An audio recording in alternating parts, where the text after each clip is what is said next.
அல்ஹம்துலில்லாஹ்.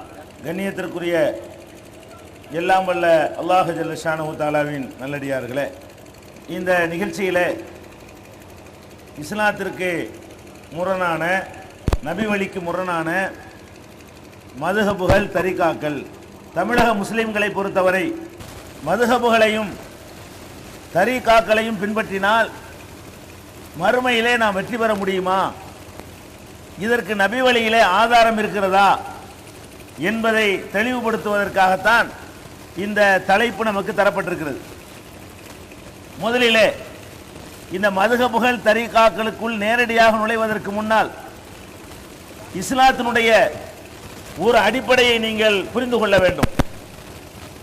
என்ன அடிப்படை என்று சொன்னால், மனிதன் நேர்வழி பெறுவதற்காக, அல்லாஹ்வுடைய அன்பை பெறுவதற்காக, மறுமையிலே சொர்க்கத்தை பெறுவதற்காக ஒரு மனிதன் எந்த வழிமுறையை தேர்ந்தெடுக்க வேண்டும் என்று சொன்னால், அல்லாஹ் சொல்லுகிற வழிமுறையை தான் தேர்ந்தெடுக்க வேண்டும். மனிதன் தன்னுடைய சொந்த அறிவினால் சிந்தித்து கண்டுபிடிக்கின்ற வழிமுறைகளை, அவருடைய ஆராய்ச்சியிலே தோன்றுகிற வழிமுறைகளை பின்பற்றினால் மறுமையில் வெற்றி பெற முடியுமா என்றால் முடியாது என்று இஸ்லாம் நமக்கு சொல்லித் தருகிறது. உலகத்திலேயே அல்லாஹ் படைத்த படைப்புகளிலேயே அதிகமான அறிவு கொடுக்கப்பட்டவர் ஆதம் அலைஹிஸ்ஸலாத்து வஸ்ஸலாம் என்பதை நாம் எல்லாம் அறிவோம். எந்த அளவுக்கு அல்லாஹ் அவருக்கு அறிவை கொடுக்கிறான், வானவர்களோடு அவரை போட்டியிட வைத்து அந்த வானவர்களையும் அவர் அறிவிலை ஜெயிக்கிறார். அல்லம ஆதம் அல் அஸ்மா குல்லஹா, ஆதம் அலைஹிஸ்ஸலாம் அவர்களுக்கு எல்லா விதமான பெயர்களையும் அல்லாஹ் கற்றுக் கொடுத்து, சும்மா அரலஹும் அலல் மலாயிகா, பிறகு வானவர்கள் முன்னால் கொண்டு வந்து அவரை நிறுத்துகிறான், போட்டி வைக்கிறான். வானவர்களுக்கும் ஆதம் அலைஹிஸ்ஸலாத்துக்கும் போட்டி வைக்கிறான். கேட்ட கேள்விகளுக்கெல்லாம் ஆதம் அலைஹிஸ்ஸலாம் அவர்கள் பட்டு பட்டு என்று பதில் சொல்கிறார்கள். மலக்குகளுக்கு சொல்ல முடியல, அவங்க ஒத்துக்கிறாங்க, யாரெல்லாம் எங்களுக்கு தெரியாது, லா இல்ம லனா இல்லாம அல்லம்தனா, நீ எங்களுக்கு சொல்லி கொடுத்ததை தவிர வேற ஒன்றும் தெரியாது என்றெல்லாம் சொல்லி ஆதம் அலைஹிஸ்ஸலாமுடைய அறிவை மாணவர்கள் மத்தியில் அல்லாஹ் வந்து நிரூபித்து காட்டுகிறான். அவருக்கு மரியாதை செய்ய சொல்கிறான். அவ்வளவு அறிவு, அவருடைய அறிவுடைய ஒரு சின்ன அம்சம் தான் நமக்கெல்லாம் இருக்கிறது. எல்லா அறிவும் அங்க கொடுத்துட்டு தான் அதுல இருந்து தான் நம்ம இருக்கிற இந்த கண்டுபிடிப்பு எல்லாம் செய்யறானுல, எல்லாம் அதுல ஒரு சின்ன ஒரு அங்கம், சின்ன ஒரு அளவு தான். அதை வச்சுக்கிட்டே இந்த உலகத்தை புரட்டி போடக்கூடிய கண்டுபிடிப்புகளை எல்லாம் நம்ம கண்டுபிடிக்கிறோம். அந்த ஆதம் அலைஹிஸ்ஸலாத்து வஸ்ஸலாம் அவர்கள் ஒரு தப்பு செய்யும் பொழுது அவர் அல்லாஹ் வெளியேற்றுகிறான். ஒரு தப்பு செய்யும் பொழுது அவர் இங்கிருந்து வெளியே போயிருங்க, போய் என்ன செய்யணும், அதான் முக்கியம். ஆதம் அலைஹிஸ்ஸலாத்தை வெளியேற்றும் பொழுது அல்லாஹ் என்ன சொல்லல, ஆதமே உனக்கு நல்ல அறிவை தந்திருக்கிறேன், பெரிய ஆற்றலை தந்திருக்கிறேன், உனக்கு எது நல்லதுன்னு படுதோ அதையெல்லாம் நீனா முடிவு பண்ணிக்க, உனக்கு எது கெட்டதுன்னு படுதோ அதெல்லாம் நீனா முடிவு பண்ணிக்க, அவ்வளவு அறிவு உனக்கு இருக்கிறது என்று சொல்லி அல்லாஹ் அனுப்புனானா? இல்ல. இவ்வளவு அறிவையும் கொடுத்துவிட்டு அல்லாஹ் என்ன சொல்லி அனுப்புறான், போங்க, ஃபைம்மா யஅதியன்னக்கும் மின்னி ஹுதன், என்னிடமிருந்து உங்களுக்கு நேர்வழி வரும். ஆதமாக இருந்தாலும், உலகத்திலேயே சிறந்த அறிவு கொடுக்கப்பட்டவராக இருந்தாலும், பெரிய அறிவாளியாக இருந்தாலும், அவருக்கு அல்லாஹ் சொல்லி அனுப்பின மெசேஜ் என்ன, நீங்க எப்படி நடக்கணுங்கிறத தீர்மானிக்கிறது நான் தானே தவிர நீங்களா தீர்மானிச்சிடல. நீங்களா என்னுடைய தூதருங்கிறதுனால, ஒரு முதல் மனிதருங்கிற காரணத்தினால, அளவுக்கு அதிகமாக அறிவு கொடுக்கப்பட்ட காரணத்தினால இதை செஞ்சா அல்லாஹ்வுக்கு பிடிக்கும், இதை செஞ்சா அல்லாஹ்வுக்கு பிடிக்காது என்று முடிவெடுக்கிற அதிகாரம் உங்களுக்கு இல்லை. இம்மா ஏத்து என்னக்கும் இன்னி ஹுதன், என்னிடமிருந்து உங்களுக்கு நேர்வழி வரும். ஃபமன் தபிய ஹுதாய ஃபலா ஹவுஃபுன் அலைஹிம் வலா ஹும் யஹ்ஸனூன், என்னுடைய வழியை எவன் பின்பற்றுகிறானோ அவனுக்கு அச்சமும் இல்லை, கவலையும் இல்லை. அப்ப என்ன விளங்குது, ஆதம் அலைஹிஸ்ஸலாம் இந்த பூமிக்கு வந்த பிறகு அவர் என்ன செய்தால் அல்லாஹ்வுக்கு பிடிக்கும் என்பதை அல்லாஹ் தான் சொல்லி தருவாங்கிறான். நீனா கையில மடியில போட்டு உண்டாக்க முடியாது, நான் தான் அனுப்பிக்கிட்டே மெசேஜ், நான் சொன்னதை தான் செய்யணுமே தவிர உன் இஷ்டத்துக்கு செய்யக்கூடாது என்று அல்லாஹ் ரப்புல் ஆலமீன் ஆதம் அலைஹிஸ்ஸலாத்துக்கு ஆர்டர் பண்றான். இதுல இருந்து உங்களுக்கு என்ன விளங்குகிறது, ஆதம் அலைஹிஸ்ஸலாத்திற்கு ரசூலுல்லாவை விட, உலகத்து நபிமார்களை விட, இமாம்களை விட, பெரியார்களை விட அதிகமான அறிவு வழங்கப்பட்ட ஆதம் அலைஹிஸ்ஸலாத்திற்கு அல்லாஹ்வுடைய குதிரத்தை, ஆற்றலை கண்கூடாக கண்ட ஆதம் அலைஹிஸ்ஸலாத்துக்கு, என்ன அவர் தான் அல்லாஹ் நேரடியா படைக்கிறான். நம்மளாவது அல்லாஹ் இருக்கிறானா இல்லையான்னு டவுட் இருக்கலாம் நமக்கு அடிமனசுல. அவருக்கு அப்படி இருக்க முடியாது. ஏன்? அவர் மட்டும்தான் இருக்கிறாரு. அல்லாஹ் தான் படைச்சா நல்லா தெரியுது, வேற யாருமே இல்ல. அவரிலிருந்து அவருடைய ஜோடியை படைக்கிறான், அதையும் கண்ணால பாக்குறாரு. அவருக்கு அவ்வளவு இன்பங்களை, சொர்க்க சோலைகள்லாம் திறந்து விட்டு காட்டுறான், அதையும் கண்ணால பாக்குறாரு. அப்ப அல்லாஹ்வை நன்கு அறிந்திருந்த ஒரு ஞானி என்று எடுத்துக்கொண்டாலும் அவர்தான். அறிவுல கூடுனவர் என்று பார்த்தாலும் ஆதம் அலைஹிஸ்ஸலாம் கூடியவர்கள். அல்லாஹ்வுடைய மலக்கூத்து சமாவாத்து வல்லர், வானம் பூமியுடைய ஆட்சி அதிகாரங்களை கண்கூடாக அனுபவித்தவர் என்று பார்த்தாலும் ஆதம் அலைஹிஸ்ஸலாத்துக்கு தான் அந்த தகுதி இருந்தது. அப்ப அல்லாஹ் என்ன சொல்லியிருக்கானே, உனக்கு தான் என்னை தெரியும்ல, என் ஆற்றல் தெரியும்ல, என் வல்லமை தெரியும்ல, கண்ணால பார்த்தீங்கள, அறிவை தந்திருக்கிறான்ல, மலக்க ஜெயிச்சியில, போய் நல்லது கட்டு நீ முடிவு பண்ணிக்க என்று சொல்லாம, இங்க இருந்து வரும் நாங்களாம் சொல்லுவோமாக்கு, அதைத்தான் நீங்க கேட்கணும், உங்க இஷ்டத்தை கொண்டு பண்ண இயலாது அப்படின்னு சொல்லி அனுப்புறான்னு சொன்னா, அப்ப என்ன இதுல விளங்குறோம்? மனிதனுக்கு நல்லது கெட்டதை சொல்வதற்கு, சட்டங்களை வகுக்கிறதுக்கு, ஹலால் ஹராம தீர்மானிக்கிறதுக்கு, கடமை என்றோ சுன்னத்து என்றோ சொல்வதற்கு, இது அல்லாஹ்வுக்கு பிடிக்கும், இது அல்லாஹ்வுக்கு பிடிக்காது என்று சொல்வதற்கு ஆதம் அலைஹிஸ்ஸலாத்துக்கு அதிகாரம் இல்லை என்று சொன்னா அபு ஹனீஃபாவுக்கு இருக்குமா? ஷாஃபிக்கு இருக்குமா? மாலிகிக்கு இருக்குமா? ஹம்பலி இமாமுக்கு இருக்குமா? அஜர்த்துமார்களுக்கு இருக்குமா? ஜமாத்துல் உலமாவுக்கு இருக்குமா? அப்ப ஆதம் அலைஹிஸ்ஸலாத்துக்கு இல்லைங்கிறான் அல்லாஹ். நீங்களா அதுக்கு மேலையான்னு கேட்கிறேன். எல்லா நபிமார்களும் மக்கள்கிட்ட என்ன சொன்னாங்க தெரியுமா? மக்களே, தெளிவா எடுத்து சொல்றது மட்டும்தான் எங்க வேலை. எங்களை அல்லாஹ் அனுப்பி இருக்கிறான, உண்டாக்கி சொல்ல அனுப்பல, கையில மடியில போட்டு சட்டம் வகுக்க எங்களை அனுப்பல, அங்கேருந்து வர்றதை எடுத்து சொல்லணும். எங்களை அனுப்பின வேலை என்ன? எங்களுக்கு அங்கேருந்து மெசேஜ் வரும், உங்களுக்காக நாங்கள் தருவோம், ஒரு ரிசீவராக நாங்கள் செயல்படுவோம். அல்லாஹ்விடம் இருந்து வருகிற செய்திகளை வாங்கி உங்களுக்கு தரக்கூடிய ரிசீவராக செயல்படுவோம். அதை வாழ்ந்து காட்ட வேண்டிய தேவை ஏற்பட்டால் வாழ்ந்து காட்டி முன்மாதிரிகளாக உங்களுக்கு செயல்பட்டு காட்டுவோம். உண்டாக்கி காட்ட மாட்டோம், நாங்களா சட்டத்தை உண்டாக்க மாட்டோம் என்று எல்லா நபிமார்களும் சொன்னார்கள் என்று அல்லாஹ் குர்ஆன்ல சொல்றானே, அதையும் உங்களுக்கு சொல்றான். நபிமார்களுக்கு அதிகாரம் இல்லைன்னு சொன்னா மற்றவங்களுக்கு இருக்காதுன்னு விளங்கிக்கிறவேன்னு எல்லாம் நினைச்சான். நீங்க விளங்க மாட்டேங்கிறீங்க, அறிவாளிகளா இருக்கிறாங்க, இதுல விஷயம் புரிஞ்சிரும் அப்படிங்கிறதுக்கு அல்லாஹ் என்ன பண்றான்? நபிமார்களா இருந்தாலும் எடுத்து சொல்றதா, இன் அலர் ருசுலி இல்லல் பலாகுல் முபீன், ரசூல்மார்களுடைய வேலை தெளிவா எடுத்து சொல்வதை தவிர வேறு இல்லவே இல்லை அப்படி நல்லா சொல்லி காட்டுகிறான். அப்ப எல்லா நபிமார்களும் போய் மக்கள்கிட்ட சொன்னதெல்லாம் இப்படிதான், நாங்க தெளிவா எடுத்து சொல்லத்தான் வந்திருக்கிறோம், வாங்கி தரத்தான் வந்திருக்கிறோம், தயாரிச்சு தர வரல. பாயிண்ட் தான், நபிமார்கள் வந்தது எதுக்கு? தயாரிச்சு தருவதற்கு வரவில்லை, அங்கிருந்து வரக்கூடிய சரக்கை வாங்கி தர வந்தார்கள்.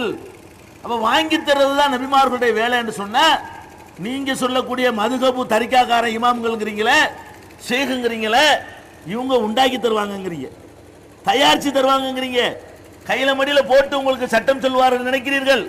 அப்ப நபி வழி என்பது என்ன நீங்க விளங்கிக்க வேண்டும் என்று சொன்னால், அல்லாஹ் சொல்லக்கூடிய வழி என்னவென்று விளங்கிக் கொள்ள வேண்டும் என்றால், மார்க்கத்தில் அல்லாஹ்வுக்குத்தான் அதிகாரம் இருக்கே தவிர அல்லாஹ்வுடைய தூதர்களுக்கு கூட அதிகாரம் கிடையாது. அல்லாஹ்வுடைய தூதரா இருக்கிறாங்களே அவங்களுக்கு கூட நினைச்சதை சட்டமாக்குற அதிகாரம் இல்லை. நபிகள் நாயகம் ஸல்லல்லாஹு அலைஹி வஸல்லம் அவர்களை எடுத்துக்கொள்ளுங்கள், மற்ற நபி விட்டுருவோம். ஆதம் அலைஹிஸ்ஸலாத்தை எடுத்துக்கிற கடைசியா ரசூலுல்லாஹ்வுக்கு வந்துருங்க. நபிகள் நாயகம் ஸல்லல்லாஹு அலைஹி வஸல்லம் அவர்களுக்கு கொடுக்கப்பட்டது மாதிரி ஒரு வேதம் யாருக்கும் கொடுக்கப்படல. அவங்களுடைய மார்க்கத்தை பூர்த்தியாக்கின மாதிரி வேற ஒரு மார்க்கத்தை பூர்த்தியாக்கினதாக அல்லாஹ் சொல்லவே இல்லை. அப்படிப்பட்ட ஒரு சிறப்பு வாய்ந்த ரசூல் ஸல்லல்லாஹு அலைஹி வஸல்லம் அவர்களை பற்றி அல்லாஹ் ஒரு எச்சரிக்கை செய்யறான். என்ன எச்சரிக்கை செய்யறான்? வலவு தகவல அலைனா பாதல் அகாவில், இந்த முகமது என் பேரை பயன்படுத்தி ஒன்னு ரெண்டு விஷயத்தை இட்டு கட்டினால், எல்லாத்தையும் இல்லை, எல்லாத்தையும் கரெக்டா சொல்லிவிட்டு அப்படி ஒன்னு ரெண்டு அவர் சொந்தமா விட்டு அடிச்சாருன்னு சொன்னா அல்லாஹ் சொல்றான், இந்த முகமது நான் ஒரு தூதரை நியமிச்சிருக்கிறேனே, இவர் வந்து பாலல் அகாவில் சில செய்திகளை, ஒன்னு ரெண்டு செய்திகளை இவர் தானாக உருவாக்கி சொல்வாரேயானால் லஅகதுனா மின்ஹு பில் யமீன், அவரை வலக்கரத்தால் பிடிப்போம், சும்மல கத்தானாமின் ஹுல்வத்தீன், அவருடைய நரம்பை தரிப்போம், நாடி நரம்பை தரிச்சிருவோம், வெட்டி விடுவோம், ஒழுங்கா இருந்துக்கணுமாக்குங்கிறான். என்ன விளங்குது? நபிகள் நாயகம் ஸல்லல்லாஹு அலைஹி வஸல்லம் அவர்கள் கூட அவங்களா உன்னை உண்டாக்கி சொன்னால் நடக்கிற விஷயம் வேறங்கிறான். நான் சொன்னதைத்தான் சொல்லணுமே தவிர நீங்களா உன்ன ஹலாலு, நீங்களா உட்காந்து ஹராமு இந்த விளையாட்டு பண்ணீங்கன்னு வைங்க, நாடி நரம்பை தரிச்சு விடுவேன். இப்ப நபிகள் நாயகத்துக்கு அல்லாஹ் இப்படி எச்சரிக்கை பண்றானே, நம்ம என்ன செய்யறோம்? இது ஷாபி ஹலால்ன்றாரா, ஹலாலுங்கிறோம். இவருக்கு ஹராமு ஹனபி. ஏண்டா இது உனக்கு ஏண்டா ஹராமு, நாங்கெல்லாம் ஹனபி. உனக்கு ஏண்டா ஹலாலு, நாங்கெல்லாம் ஷாபி. உனக்கு ஏண்டா ஃபர்லு, நாங்கெல்லாம் ஷாபி. உனக்கு ஏண்டா ஃபர்லு இல்ல, நாங்கெல்லாம் ஹனபி. அப்ப உங்களுக்கு சட்டம் யார் உருவாக்குறா? உங்களுக்கு ஃபர்லுங்கிற சட்டத்தை உண்டாக்குறவரு ஹனபி இமாமு, ஷாஃபி இமாமு. ஹலால் என்று ஒன்றை சொல்வது ஷாஃபி இமாம் அல்லது ஹனபி இமாம், ஹராம் என்று ஒன்றை சொல்வது ஷாஃபி இமாம் இல்லைன்னா ஹனபி இமாம். இப்படி நினைக்கிறீங்களே, அல்லாஹ் என்ன சொல்றான், ரசூலுல்லாஹ்வுக்கு என்ன சொல்றான்? என் பேரை பயன்படுத்தி இட்டு கட்டினீங்க, நடக்கிறத வேற. வலது கையினால் பிடிச்சு வெட்டி போடும், காலி பண்ணிடுவாங்கிறான். அப்ப அல்லாஹ்வுடைய தூதருக்கு கொடுக்கப்படாத அதிகாரத்தை நம்ம என்ன நினைக்கிறோம்? அதெல்லாம் எங்க ஷேகுமார்களுக்கு உண்டு, எங்களுடைய மகான்களுக்கு உண்டு, எங்களுடைய இமாம்களுக்கு உண்டு நினைக்கிறீங்களே. இது எப்படி இஸ்லாமா இருக்க முடியும்? இது எப்படி அல்லாஹ் பொருந்தி கொள்வான்? இந்த காரியங்களை எல்லாம் நீங்கள் எதற்கு செய்ய, மறுமைக்கு தானே செய்றீங்க. உங்களுடைய தொழுகை, உங்களுடைய நோன்பு, உங்களுடைய மதுஹப், உங்களுடைய தரீகா, உங்களுடைய திக்ரு, உங்களுடைய ஃபிக்ர் எல்லாம் எதுக்கு எதுக்கு செய்யறா நீங்க நினைக்கிறீர்கள்? மறுமைக்கு தானங்க. மறுமையில் அவனிடத்தில் கூலி பெறுவதற்குத்தான் இதை செய்கிறீர்கள் என்று சொன்னால், கூலி தர்ற எஜமான் சொல்றான் தரமாட்டேன்டாங்கிறான். தரமாட்டேன, இப்படி செஞ்சா உனக்கு கூலி தராம விட மாட்டேன். கூலி தர்றது நிறுத்துறது மட்டுமில்ல, இழுத்து போட்டு சாத்து வேங்கிறான். அப்ப எப்படி நீங்கள் மதுஹப் எப்படி இஸ்லாத்தில் இருக்க முடியும்? தரிகான் எப்படி இஸ்லாத்தில் இருக்க முடியும்? நபிகள் நாயகம் ஸல்லல்லாஹு அலைஹி வஸல்லம் அவர்கள் சில சந்தர்ப்பங்களில் அவங்களுடைய மன விருப்பத்தின் அடிப்படையில் சில விஷயங்கள் உங்களுக்கு பிடிக்காமல் இருந்தது, சில விஷயங்கள் உங்களுக்கு பிடித்து இருந்தது. மனிதர் என்ற முறையில் அவங்களுக்கு பிடிச்சதுனாலயோ பிடிக்காதனாலயோ நமக்கெல்லாம் ஹராம் ஆயிடுச்சா, நமக்கெல்லாம் ஹலால் ஆயிடுச்சா? ஒரு விருந்துக்கு போகிறார்கள் ரசூல் ஸல்லல்லாஹு அலைஹி வஸல்லம் அவர்கள். அந்த விருந்தில் மாமிசம் சமைத்து வைக்கப்பட்டிருக்கிறது. கையை கொண்டே வைக்க போறாங்க. அந்த விருந்து தயாரிச்ச வீட்டுக்காரங்க சொல்றாங்க, அல்லாஹ்வுடைய தூதரே, அது உடும்பு கறி, இறைச்சி வைக்கப்பட்டிருக்கிறது, ஆட்டுக்கறியோ கோழிக்கறியோ நினைச்சிருப்பாங்க ரசூல் ஸல்லல்லாஹு அலைஹி வஸல்லம். அதை சாப்பிடுவதற்கு கையை கொண்டு போறாங்க. அந்த வீட்டுக்காரங்க சொல்றாங்க, அல்லாஹ்வுடைய தூதரே, இது உடும்பு கறி. உடனே கையை எடுத்துக்கிறாங்க. சாப்பிட போன கையை ரசூல் ஸல்லல்லாஹு அலைஹி வஸல்லம் எடுத்துக்கிறாங்க. எடுத்தவனே அப்ப பக்கத்துல ஹாலித் இப்னு வலீத் உட்கார்ந்து இருக்கிறார் சஹாபி. அவர் கேட்கிறாரு, ஹராமுன் ஹிய யா ரசூலல்லாஹ், அல்லாஹ்வுடைய தூதர் ஹராமா? உடும்புன்னு சொன்ன கையை எடுத்துட்டீங்களே, கூடாதா? ரசூல் ஸல்லல்லாஹு அலைஹி வஸல்லம் சொல்றாங்க, இல்ல எனக்கு பிடிக்காது. அப்ப ஹாலித் இப்னு வலீத் இருக்காரு, அவர் என்ன பார்க்கறாரு, அவ்வளவுதானே, இழுத்து அதை அவர் சேர்த்து வெட்டிட்டார். ரசூலுல்லாஹ் முன்னாடி இருந்த அந்த உடும்பு கறியும் சேர்த்து தன்னுடைய உடும்பு கறியும் சேர்த்து அவர் 2 மடங்கு அடிச்சு சாப்பிட்டார். ரசூல் ஸல்லல்லாஹு அலைஹி வஸல்லம் பார்த்துக்கிட்டு இருந்தாங்க. இதுல என்ன விளங்குது? ரசூலுல்லாஹ்வுக்கு ஒன்று பிடிக்கல, அதனால நமக்கு ஹராம் ஆகல. அவங்களுக்கு பிடிக்காட்டி சாப்பிடாம இருந்துக்க வேண்டியதுதான். அவங்களுக்கு உடும்பு கறி பிடிக்கலன்னா அல்லாஹ் ஹலாலாக்கி இருக்கிறான். எனக்கு மீன் பிடிக்கலையா, சாப்பிடாம இரு. உனக்கு இறைச்சி பிடிக்கலையா, சாப்பிடாம இரு. உனக்கு கருவாடு பிடிக்காதா, சாப்பிடாம இரு. உனக்கு கத்தரிக்காய் பிடிக்காதா, சாப்பிடாம இரு. உனக்கு பிடிக்கலங்கிறதுனால ஊருக்கெல்லாம் பிடிக்காத ஆக்கிறாத, அந்த அதிகாரம் உனக்கு இல்ல அப்படின்னு நல்லா சொல்லி காட்டுகிறான். அப்ப நபிகள் நாயகம் ஸல்லல்லாஹு அலைஹி வஸல்லம் அவங்களுக்கு எது பிடிக்கவில்லையோ அது மார்க்கத்தில் ஹராமாக ஆகல. ஏன்? அவன் அதிகாரம், பிடிக்காதவர் ஒதுங்கி கொள்ளலாமே தவிர இதை திங்காத, இதை தின்னு, இந்த டிசைட் பண்ணக்கூடிய அதிகாரத்தை அல்லாஹ் யார் கையிலும் தரவே இல்லை, தன் கையில மட்டும் வச்சுக்கிட்டு இருக்கிறான். ரசூல் கையில கொடுக்கவில்லை. ஒரு சந்தர்ப்பத்தில் கோபத்தின் காரணமாக ரசூல் ஸல்லல்லாஹு அலைஹி வஸல்லம் அவர்கள் அல்லாஹ் ஹலாலாக்குன ஒன்றை ஹராம்னு சொல்லி போடுறாங்க. அல்லாஹ்வுக்கு வருது கோபம், அப்படி கோபம். என்னது? தேன் விரும்பி சாப்பிடுவார்கள். ரசூல் ஸல்லல்லாஹு அலைஹி வஸல்லம் அவர்கள் தேனை விரும்பி சாப்பிடுவாங்க. ஒரு மனைவி வீட்டில் போய் தேன் சாப்பிட்டு வர்றாங்க. இன்னொரு மனைவி என்ன பண்றாங்க, அதை ஒரு துர்வாடை அடிக்குதுங்கிற மாதிரி ரசூலுல்லாஹ் அட சொல்றாங்க. அப்படியா, அந்த தேன் சாப்பிட்டா துர்வாடை வருமோ அப்படின்னு நினைத்து கொண்டு அல்லாஹ் மேல சத்தியமா இனிமே நான் வந்து என்ன செய்ய மாட்டேன், தேன் சாப்பிட மாட்டேன் அப்படின்னு சொல்லி தேனை வந்து ஹராமாக்கிடுறாங்க ரசூல் ஸல்லல்லாஹு அலைஹி வஸல்லம். அப்ப அல்லாஹ் ஹலாலாக்கி இருக்கான் தேனை. எப்படி சொல்றான், யஹ்ருஜு மின் புத்தூனியா ஷராபுன் முக்தலிஃபுன் அல்வானுஹு, அந்த தேனீக்களுடைய வயிறுகளில் இருந்து பல நிறங்களிலே ஒரு மானம் வெளிப்படுகிறது, அது மக்களுக்கு ஷிஃபாவாக நோய் நிவாரணமாக இருக்கிறது. அப்படி அல்லாஹ் தேனை வந்து ஹலாலாக்கி இருக்கிறான் குர்ஆன்ல.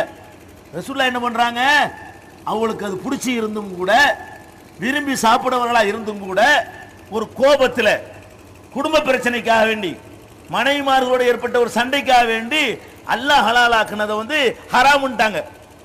அல்லாஹ் என்ன செய்யல, நம்ம ரசூல் தானே, நம்ம நியமிச்சிருக்கிறோம், அவர் விரும்பினா ஹராமாக்கிட்டு போறாரு, அவர் விரும்பாட்டி ஹலாலாக்கிட்டு போறாரு அப்படின்னு அல்லாஹ் விட்டுருக்கலாம். அல்லாஹ் என்ன பண்றா தெரியுமா, அதுக்கு ஒரு சூரா, தஹ்ரீம் சூராவுக்கு பேரு. முதல் வசனம் இப்படி ஆரம்பிக்குது, யா யுஹன் நபியு, நபியே லிம துஹர்ரிமு மா அஹல்லல்லாஹு லக்க தப்தகி மர்லாத் அஸ்வாஜிக, உங்களுடைய மனைவிமார்களை திருப்திப்படுத்துவதற்காக வேண்டி அல்லாஹ் உங்களுக்கு ஹலாலாக்குனதை நீங்க எப்படி ஹராமாக்கலாம், அப்படி ஆக்குவீங்களோ நல்லா கேட்கலாம். நாங்க ஹலாலாக்குவோம், அது நீங்க ஹராமாக்கிறீங்களோ? அப்ப என்ன விளங்குது, அல்லாஹ்வுடைய தூதருக்கு கூட அல்லாஹ் ஹலாலாக்குனதை ஹராமாக்குற அதிகாரம் இல்லைன்னு சொன்னா அஜர்த்துமார்களுக்கு இருக்குமா, மூலானாக்களுக்கு இருக்குமா, இமாம்களுக்கு இருக்குமா, ஷேகுமார்களுக்கு இருக்குமா, பெரியார்களுக்கு இருக்குமா? என்ன அடிப்படை விளங்கணும், ஒரு அடிப்படை தெளிவா விளங்கணும். மார்க்கம் அல்லாஹ்வுக்கு சொந்தம். இந்த மார்க்கத்தில் எது செய்யணும் எது செய்யக்கூடாது என்று அவன் தான் தெரிவிப்பான். ஒன்னு குர்ஆன் வழியாக தெரிவிப்பான், இல்லையானால் ரசூலுடைய உள்ளத்திலே ஒரு செய்தியை போட்டு அதன் வழியாக தெரிவிப்பான். அப்படி இல்லாமல் ரசூல் ஸல்லல்லாஹு அலைஹி வஸல்லம் அவர்களுக்கு ஒன்று பிடிக்குது அவங்களுக்கு ஒன்று பிடிக்கல என்பதற்காக வேண்டி மார்க்கத்தில் முடிவெடுக்கிற அதிகாரத்தை அல்லாஹ் தரவே இல்லை. இன்னைக்கு பார்த்து கொண்டிருக்கிறோம், மார்க்கத்தை வளைச்சு கொடுக்கலாம், மக்களுக்காக அட்ஜஸ்ட் பண்ணலாம், குழப்பம் வரக்கூடாது என்பதற்காக சின்ன விஷயத்தை விட்டுவிடலாம், இப்படி எல்லாம் பேசக்கூடியவர்கள் இன்றைக்கு பார்த்து கொண்டிருக்கிறோம். இந்த மாதிரி மதுகப்பு இல்லை, அது இல்லை, இது இல்லை, வரலாற்றணும், அத்தைய நெஞ்சில கை கட்டணும், கூட்டுதுவா இல்லை, கத்தம் இல்லை, பாத்தியா இல்லை, இப்படிலாம் சொல்ல போனா என்ன செய்வாங்க, அதெல்லாம் இல்லாமல் இருந்துட்டு போதியா, அதுக்காக சொல்லி ரெண்டாக்கணுமா, ஊரை குழப்பணுமா என்றெல்லாம் கேட்பார்கள். அல்லாஹ் என்ன சொல்றான் தெரியுமா, அங்கேயும் வைக்கிறான், ஆப்பு வைக்கிறான். மார்க்கம் நம்ம மார்க்கம், ஏன் மார்க்கம்? இதுல ரசூல் ஸல்லல்லாஹு அலைஹி வஸல்லம் அவர்கள் கூட அட்ஜஸ்ட் பண்ணுவதற்கு, விட்டு கொடுப்பதற்கு, வளைந்து கொடுப்பதற்கு நான் அதிகாரத்தை தரல. எப்படி சொல்றான், நபிகள் நாயகம் ஸல்லல்லாஹு அலைஹி வஸல்லம் அவர்கள் அல்லாஹ்வுடைய தூதர் என்று தம்மை அறிமுகப்படுத்திய நேரத்தில் மக்காவில் இருந்த அத்தனை பேருக்கும் தெரியும் அவர் பொய் சொல்லலன்னு. ஏன்? 40 வருஷமா அவரை பார்க்குறாங்க, 40 வருஷ கடந்த கால வாழ்க்கையை பார்க்குறாங்க. அந்த நேர்மை, அந்த ஒழுக்கம், அந்த பண்பாடு, அந்த தயாள குணம், மக்களுக்கு உதவி செய்கிற அந்த பாங்கு, வாரி வாரி வழங்குற வள்ளல் தன்மை, இதையெல்லாம் பார்க்குறாங்க. இந்த ஆள் இப்படி பொய் சொல்லுவாரா? 40 வருஷமா ஒரு பொய் சொல்லலை. ஒரு பொம்பளையை கையை பிடிச்சிருந்தா சொல்ல முடியுமா? ஒரு கோல் சொல்லியிருப்பாரா? ஒரு புறம் பேசியிருப்பாரா? ஒரு ஃப்ராட் பண்ணியிருப்பாரா? ஒரு பித்தலாட்டம் பண்ணியிருப்பாரா? வாங்கின கடன் இல்லைன்னு சொல்லியிருப்பாரா? என்னமாவது மிஸ்டேக் இருக்கா? 40 வருஷமா ஒரு மனுஷன் மிஸ்டேக் இல்லாமல் வாழ்ந்திருக்கும் பொழுது இந்த ஆள் ஒன்றும் தப்பாலும் சொல்ல மாட்டான்னு உங்களுக்கு தெரியுது. அவர்களுக்கு ஒரு அல்லாவை வணங்குவதில் எந்த ஒரு மறுப்பும் இல்லை. முகமது அல்லாஹ்வுடைய தூதர் என்று ஏற்றுக்கொள்வதிலையும் அவர்களுக்கு மாற்று கருத்து இல்லை. அல்லாஹ்வுடைய மார்க்கத்தில் ஒன்னே ஒன்று அவங்களுக்கு பிடிக்கல. என்ன பிடிக்கல? நாங்க உயர்ந்த ஜாதி என்று நினைத்து கொண்டிருக்கிறோம். ஆனால் இந்த ஊர்ல சில பேர் தாழ்ந்த ஜாதின்னு இருக்கிறாங்க. இந்த முகமது என்ன பண்ணி போடுறாரு, எங்களையும் அவங்களையும் ஒன்னாக்கி போடுறாரு. எங்க கௌரவம் போகுது, அவ்வளவுதான். இந்த முகமதை நாங்கள் ஏற்றுக்கொண்டோமையானால் அபூஜஹிலும் பிலாலும் ஒன்னா உட்கார வேண்டி இருக்கும். முகமதை ஏற்றுக்கொண்டு விட்டால் அபூலஹபும் சுஹைபும் ஒன்னா உட்கார வேண்டி இருக்கும். முகமதை ஏற்றுக்கொண்டு விட்டால் அபூ சுஃபியானும் ஹுபைபும் ஒன்னா உட்கார வேண்டி இருக்கும். அப்ப அவங்க உயர்ந்த ஒரு எஜமானர்களாக இருக்கக்கூடியவர்களும் அடிமைகளாக இருக்கக்கூடியவர்களும் உயர்ந்த குலத்தை சேர்ந்தவர்களும் வெளியூர்ல இருந்து பிழைப்பதற்கு வந்தவர்களும் சமம்ங்கிறார் இந்த ஆளு. முகமது எல்லாரையும் சமமாக ஆக்குகிறார். இந்த ஒரு விஷயத்துல இவர் அட்ஜஸ்ட் பண்ண தயாராக இருந்தால் நாங்கள் இவரை ஏற்றுக்கொள்ள தயாரு அப்படின்னு அவங்களுக்குள்ள ஒரு கருத்து உண்டாகுது. ரசூலுல்லாஹ்வுடைய அந்த பிரச்சாரம் மக்கள்கிட்ட எடுபட்டதை பார்த்துட்டு அவங்க என்ன நினைக்கிறாங்க? ஒரு அல்லாஹ் தானே வணங்குறோம், கல்லை வணங்கக்கூடாத விட்டுறோம், சூரியனை வணங்கக்கூடாத விட்டுறோம், சந்திரனை அதை விட்டுறோம், வட்டி வாங்கக்கூடாத விட்டுறோம், தண்ணி அடிக்கக்கூடாத விட்டுறோம். ஒன்னே ஒன்று செய்யணும், எங்களுக்கு என்ன செய்யணும்? பிலாலும் அபூஜையிலும் சம இல்லைன்னு சொல்லணும். அதை மட்டும் சொல்லு. அப்படி சொல்லாட்டாலும் பரவாயில்லை. நாங்க உட்கார்ற சபையில பிலால் இருக்கக்கூடாது, பிலால் இருக்கிற சபையில நாங்க இருக்கக்கூடாது. எங்களுக்கு காலையில் 8 to 10 கூப்பிடு, 10 to 12 அவங்களை கூப்பிடு, நாங்க ஒத்துக்குருவோம். எங்களுக்கு வெள்ளிக்கிழமை ஒதுக்கு, அவங்களுக்கு சனிக்கிழமை போட்டு விடு. நாங்க ரெண்டு ஒரு ஒண்ணா உட்கார்ந்துக்கிட்டு உரசிக்கிட்டு இருக்கிறதுக்கு நாங்க தயாரா இல்லை. இவ்வளவு காலமா பல்லாயிரம் வருஷமா நான் கட்டி காத்த கௌரவத்தை விட மாட்டோம். இதுதான் விவகாரம். இதை பற்றி நபிகள் நாயகம் ஸல்லல்லாஹு அலைஹி வஸல்லம் அவங்கள்ட்ட வந்து பேச்சுவார்த்தை நடத்துறாங்க. எப்படி? முகமதே, இந்த ஒரு விஷயத்துல கொஞ்சம் அட்ஜஸ்ட் பண்ணுங்களேன். எதுல அட்ஜஸ்ட் பண்ணுங்க? நீங்க சொல்லலாம் கரெக்ட் தான், நாங்க ஏத்துக்கிறோம். ஆனா நீங்க என்ன பண்ணணும்? அவங்களும் நாங்களும் ஒன்னா இருக்கிற விஷயங்களை தவிர்த்து விடுங்கள், எங்களை தனியா வைங்க, அவங்கள தனியா வைங்க அப்படின்னு கேட்கிறாங்க. இப்படி பேசி வார்த்தை நடந்து கொண்டிருக்கும் பொழுது ரசூல் ஸல்லல்லாஹு அலைஹி வஸல்லம் கூட மனசுல இது சரின்னு பட்டுருச்சு. எது சரின்னு படுது? சரிதானே, உலக விஷயத்துக்கு சரிங்கிறாங்களே, ஒரே விஷயம் தானே, நாளடைவில் சரி பண்ணிக்கிறலாம், அது செஞ்சு கொடுத்துருவோம். இஸ்லாத்துக்கு வர்றேங்கிறாங்க, அல்லாவை ஏற்றுக்கிற மறுப்பு இல்லைங்கிறாங்க, ரசூலை ஏற்றுக்கிற மறுப்பு இல்லைங்கிறாங்க, தொழுவுறாங்கிறாங்க, எல்லா விஷயத்தையும் செய்ய தயாராக இருக்கிறாங்க. இந்த ஒன்று தானே, நாளைக்கு திருத்திக்கிடுவோம், ஒரு விஷயத்தில் ஒரு நல்ல நோக்கத்துக்காக வேண்டி கொஞ்சம் ஒரு அட்ஜஸ்ட்மெண்ட் பண்ணுவோமே என்று உள்ளுக்குள்ள ஒரு எண்ணம் அல்லாஹ்வுடைய தூதருக்கு வந்துருச்சு. அந்த நேரம் பார்த்து இவங்க எல்லாம் பேசிக்கிட்டு இருக்கிற அந்த நேரம் பார்த்து ஒரு தாழ்ந்தவர் என்று இவர்கள் நினைக்கக்கூடிய அப்துல்லாங்கிறவர் வர்றாரு, கண்ணு தெரியாதவர். அவர் வந்து என்ன பண்றாரு? அஸ்ஸலாமு அலைக்கும் யார சொல்லலாங்கிறார். கண்ணு தெரியாட்டா கூட காது வழங்கும்ல, இந்த பேசிக்கிட்டு இருக்கிற சத்தத்தை வைத்து இந்த இடத்துல ரசூலுல்லாஹ் இருக்கிறாங்க என்று விளங்கி என்ன செய்யறாரு? அல்லாஹ்வுடைய தூதரே உங்களுக்கு சலாம் அப்படிங்கிறாரு. ரசூலுல்லாஹ் கோபம் வருது. ஏன் கோபம் வருது? இப்பதான் அவங்க சொல்றதை கேட்டுக்கிட்டு கொஞ்சம் அட்ஜஸ்ட் இருக்கிறாங்க. என்ன அட்ஜஸ்ட்மெண்ட்? நீங்க வசந்தவங்க, அவங்க தாழ்ந்து இதானே, இதை வேணா வச்சுக்கிடுவோம் என்கிற அளவுக்கு இருக்கும் பொழுது இந்த ஆள் வந்து சலாம் சொன்னாரா? ரசூலுல்லாஹ் கோபம். என்ன கோபம்? பஞ்சாயத்தை இதுக்கு தான் வச்சிருக்கிறாங்க, விவகாரமே இதுக்கு தான் நடந்துகிட்டு இருக்குது. விவகாரமே என்ன? இவங்க இருக்கிற இடத்துக்கு இவர் வரக்கூடாதுன்னு விவகாரமே. எந்த இடத்துக்கு இவர் வரக்கூடாதுன்னு பேசிட்டு இருக்கிறாங்களோ அந்த நேரத்தில் அந்த இடத்துக்கு அவர் வந்தாருன்னா கோபம் வருமா வராதா? அட பே மனுஷன், எந்த நேரத்தில் வந்து தொலைகிற நீ, இதானே பேசிட்டு இருக்கிறாங்க, கோரிக்கை இதானே, இந்த நேரத்தில் நீ வரணும்னு சொல்லி உள்ளுக்குள்ள நினைத்தாலும் என்னமோ முகத்தை கட்டு கட்டுண்டு ஆக்கி சொன்ன சலாத்துக்கு பதில் சொல்லாம அலட்சியம் பண்ணிட்டாங்க. இப்ப என்ன செஞ்சிருக்கனே? என்னுடைய ஹபீப், என்னுடைய தூதர், என்னுடைய கடைசி நபி, உலகத்தில் சிறந்த நபி, அவருக்கு விருப்பத்தை நான் நிறைவு செய்கிறேன் அப்படின்னு அல்லாஹ் செஞ்சிருக்கணும்ல. அல்லாஹ் என்ன பண்றான் தெரியுமா? இவர் இந்த குருடர் விஷயத்தை நடந்துக்கிட்டாங்கல்ல, அதை கண்டிக்கிறான். எப்படி கண்டிக்கிறான்? அபசவத்தவல்லா அஞ்சாகுல்லாமா, ஒரு குருடர் வந்ததற்காக இவர் வந்து முகத்தை சுளிக்கிறார், அலட்சியம் செய்கிறார், இவர் செஞ்ச செயல் தப்பு. யார் செஞ்சது? என் தூதர் செஞ்சது தப்பு. ஏன் மார்க்கம்? ஏன் மார்க்கம்? அதுல ஒண்ணு விட்டு கொடுக்க இவர் யாரு? இவர் இப்படி அட்ஜஸ்ட் பண்ணுவாரு? நான்ல ஒரு அப்பனுக்கு ஒரு ஆத்தாவுக்கு அம்புட்டு பேரையும் படைச்சிருக்கிறேன், அம்புட்டு பேரையும் ஒரு அப்பன் ஒரு ஆத்தாவோட பிறக்க செஞ்சவன்னா நான் எல்லாரையும் சமமா படைச்சிருக்கும் பொழுது அதை மறுக்க அதை மாத்திருக்கு இவர் யாருங்கிறேன் அல்லாஹ் கேட்கிறான். அப்ப இவர் முகத்தை சுளித்துக் கொண்டார், அலட்சியம் செய்து விட்டார் என்று கடும் வார்த்தையை போட்டுவிட்டு அப்புறம் அதை விட கடுமையா தொடர்ந்து அடிக்கிறான். அல்லாஹ் எப்படி அடிக்கிறான்? அம்மா மன் ஜாக்க யஸா வஹுவ யக்ஷா ஃபஅன்த அன்ஹு தலஹா. ஒருத்தர் ஓடோடி வருகிறார், அல்லாஹ்வை பயந்தவராக வருகிறார், ஏற்கனவே உன்னை முழுசா ஏற்றுக்கொண்டு இறைவனை அஞ்சி முழு முஸ்லிமா வாழக்கூடிய ஒருத்தர் உன்னை தேடி வருகிறார். ஃபஅன்த அன்ஹு தலஹா, அவரை நீ அலட்சியப்படுத்துகிறாயா?